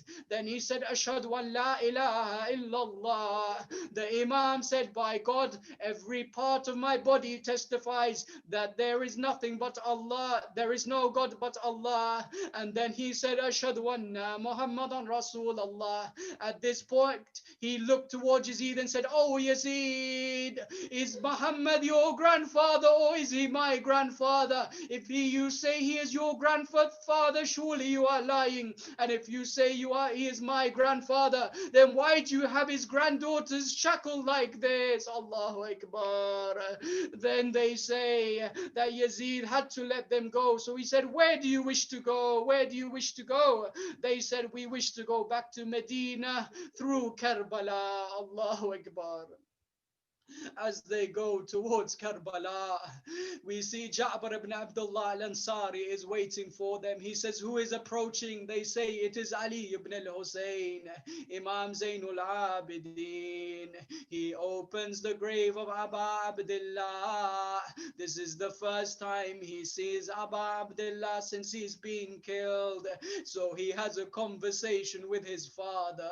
The Maktal says he hears a voice saying, the baby, bring the baby and put it on my chest. It was instruction from Imam al-Hussain to be buried with Abdullah Radi. They bring the baby and put it on the chest. Bring the son Ali al-Akbar and put it at the feet of Aba Abdullah. Allahu Akbar. Zaynab goes towards Abul Fadl al-Abbas to tell her brother, oh Abbas, what happened? What happened to me after you were killed? Allahu Akbar. After this, they went back to Medina. Bishr ibn Hadlam says, oh people of Yathrib, al-Hussain has been killed. The family of Rasulullah have been killed. At this point, a lady comes out holding a child. She says to him, oh man, you mentioned something of al-Hussain, my son, Aba Abdullah. He says to her, oh lady, who is this lady? Everyone says, do you not know that this is al-Baneen? This is the mother of Abbas. She says, oh al-Baneen, may Allah accept the sacrifice of your son Abdullah. She says, tell me about my son Hussain. He then says, may Allah accept the sacrifice of your son Ja'far. She says, tell me about Hussain. And then she says, may Allah accept the sacrifice of your son Uthman. Oh man, tell me about Hussain. She then says, may Allah accept your sacrifice of your son Abbas. She drops to the ground. She drops the son of Abbas. She calls out, surely my heart has been severed, but tell me, oh man, where is my son Hussain? At this point, Bishr says, al-Hussain was killed in Karbala. al-Baneen, she goes to the tent of Zaynab. She goes to the house of Zaynab. As she enters the house of Zaynab, she starts saying, Wa Hussaina, Wa Hussaina. To which Zaynab says, Wa Abbasa, Wa Abbasa. al-Baneen says, tell me, oh Zaynab, tell me about the thirst of Aba Abdullah. Did they quench the thirst of Aba Abdullah? Oh, tell me about the arrows which pierced the body of Aba Abdullah.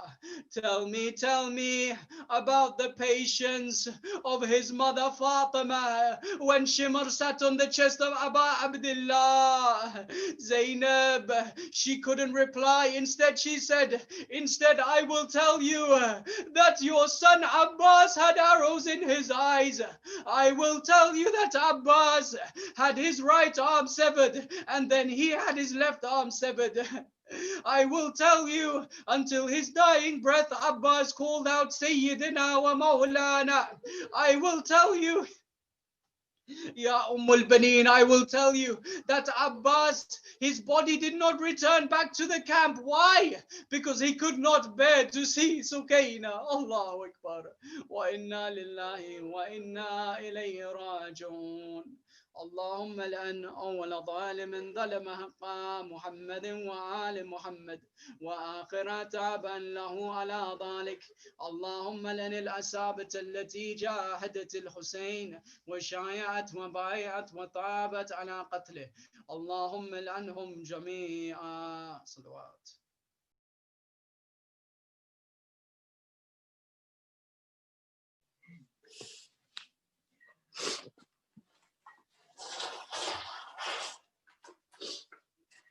Ya Hussain, Ya Hussain, Ya Hussain, Ya Hussain, Ya Hussain, Ya Hussain, Ya Hussain, Ya Hussain.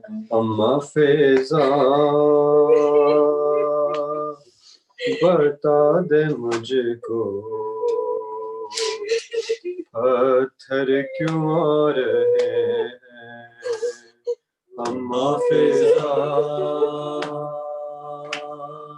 बता दे मुझको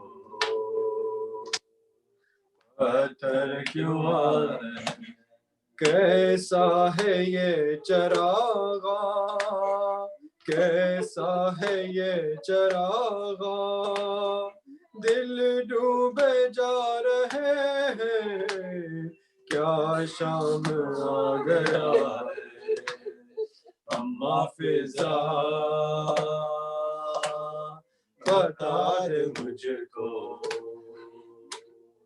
पत्थर क्यों आ रहे होने लगी अज़ाने कैसे सरों को ढांपे बाजू बंधे हुए हैं रो रही है आँखों के खून से रास्ते खून में नहा रहे हैं क्या शाम आ गया है हम हाफिजा बता दे मुझको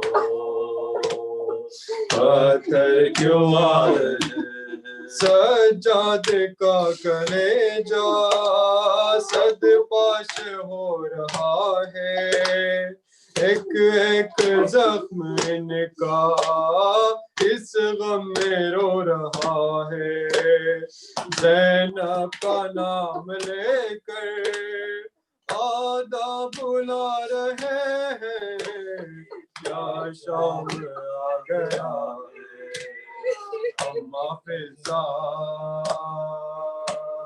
बता दे मुझको पत्थर क्यों आ रहे नेज़े पे जितने सर है एक सर है उनमें सा नेज़े पे जितने सर है एक सर है उनमें सा आँखें है बंद उसकी और खाक पर है गिरता अब्बास का ये सर है अब्बास का ये सर है तेवर बता रहे हैं क्या शाम आ गया है अम्मा फिजा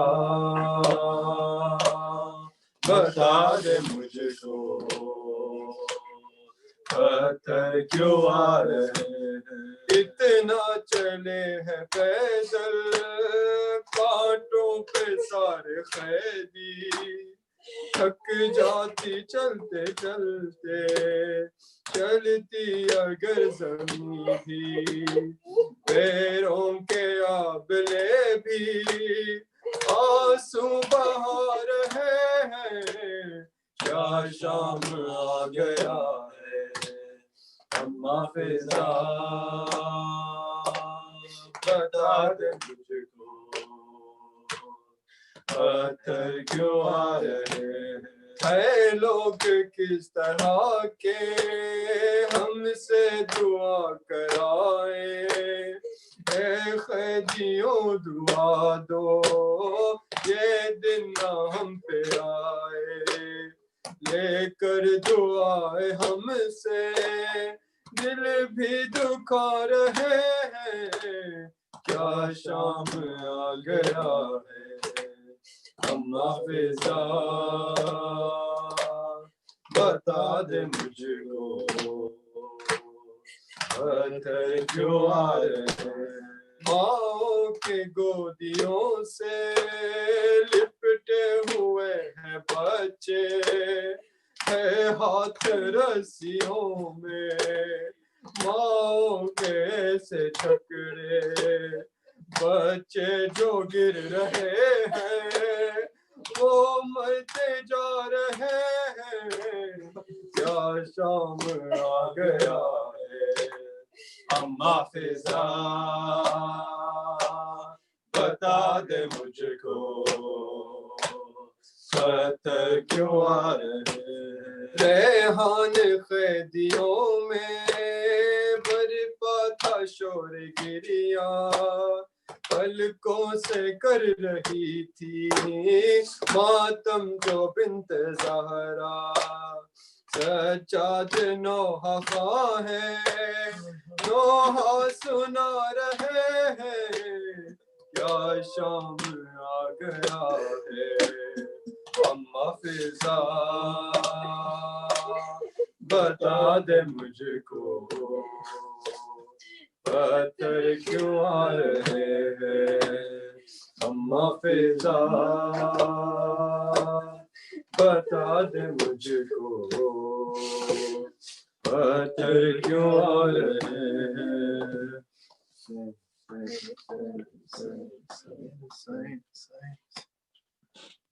अरबईन करना है शाह करबलाई का, अरबईन करना है शाह करबलाई का, लेके दाग सीने पर शाम की जुदाई का, हक अदा करे ज़ैनब कैसे अपने भाई का, काफिला उतर आया सब्र की खुदाई का, काफिला उतर आया सब्र की खुदाई का, करबला के मैदान पर फातिमा की जाई का, अरबईन करना है शाह करबलाई का, अरबईन करना है शाह करबलाई का, मौत के बयान में जिंदगी का मातम है, जुल्म के अंधेरों में रोशनी का मातम है, आंसुओं के तूफान में तशनगी का मातम है, आंसुओं के तूफान में तशनगी का मातम है, एक बहन के हिस्से में हर किसी का मातम है, अरबईन करना है शाह करबलाई का, अरबईन करना है शाह करबलाई का, दूर तक निगाहों में शाम का अंधेरा है, करबला से कूफा तक हादिसों ने घेरा है, जब से नूने हालों ने मुंह को अपने फेरा है, जब से नूने हालों ने मुंह को अपने फेरा है, ममता की गोदी में मौत का बसेरा है, अरबईन करना है शाह करबलाई का, अरबईन करना है शाह करबलाई का, बाद करबला भाई हर कदम क़यामत थी, बेरिदार सन बस्ता राह शाम से गुजरी, भाई हम तमाशा थे रास्ते तमाशाई, भाई हम तमाशा थे रास्ते तमाशाई, हर कदम दुआ ये थी काश मौत आ जाती, अरबईन करना है शाह करबलाई का, अरबईन करना है शाह करबलाई का, भाई अब खुदा हाफिज़ खब्र से चली ज़ैनब, बिन तेरे गुज़ारेगी कैसे जिंदगी ज़ैनब, उठ गई फरीद आखिर के या अली ज़ैनब, उठ गई फरीद आखिर कह के या अली ज़ैनब, दर्द व गम की दुनिया में फिर से खो गई ज़ैनब, अरबईन करना है शाह करबलाई का, अरबईन करना है शाह करबलाई का, Sign, sign, sign, sign, sign, sign, sign, sign.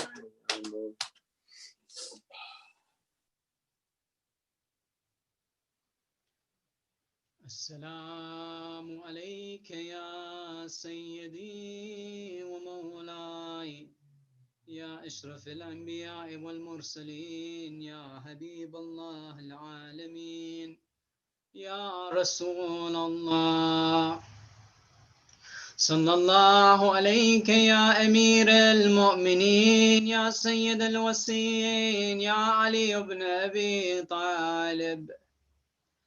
السلام عليك يا فاطمة الزهراء سيدتي نساء العالمين.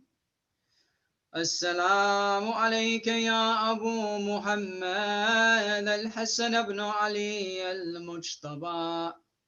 السلام عليك يا أبا عبد الله وعلى الأرواح التي حلت بفنائك. عليكم مني سلام الله أبدا ما بقيت وبقي الليل والنهار، ولا جعله الله آخر العهد مني لزيارتكم.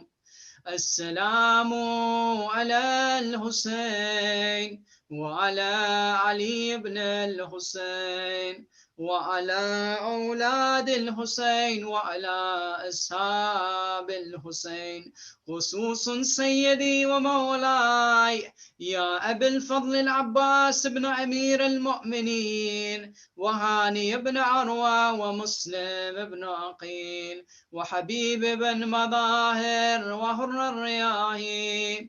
والسلام عليكم يا شهداء كربلاء. السلام عليك يا زينب بنت علي الكبرى.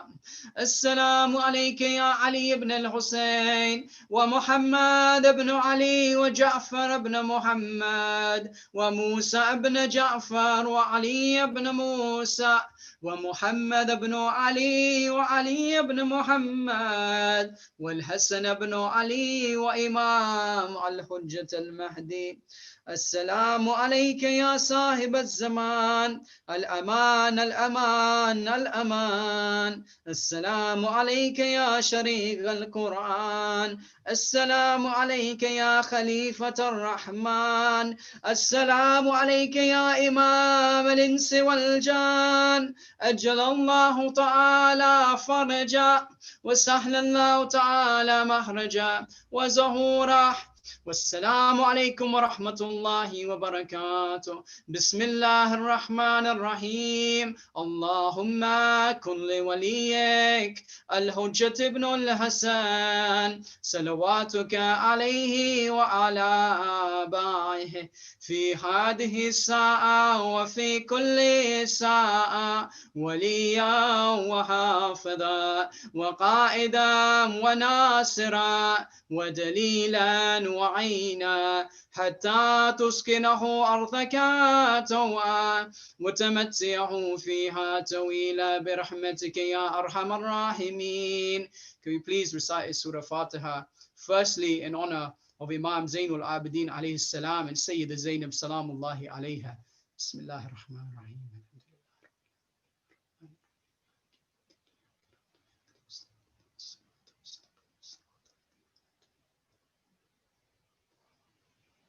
And please for the following marhumin and marhumat: Syed Iftequar Hussain Abidi, Syed Latif Hassan Abdi, Ali Mazhar Mirza, Syed Tahir Rafat Mirza, Syed Haider Mahdi, Sayyida Narjis Khatun, Sayyida Fatima Uzma, Abdul Rashid Khan, Zahida Rashid Khan, Mahlika Kurai, Athar Ali Mirza, Azhar Ali Mirza, Haider Ali Mirza, Syed Nasir Hussain Fashuri, Syed Hashmat Fashuri, Syed Mustafa Rizvi, Sayyida Zahra Rizvi, Marsiya Khan, Syed Abbas Hussain, Hamid Ali Mirza, Siraj Hussain, Syed Minhajul Hussain, Syed Iftequar Hassan Abidi, Sarwat Sultana, Syed Ali Sadiq al-Naqawi. Bismillah ar-Rahman ar-Rahim.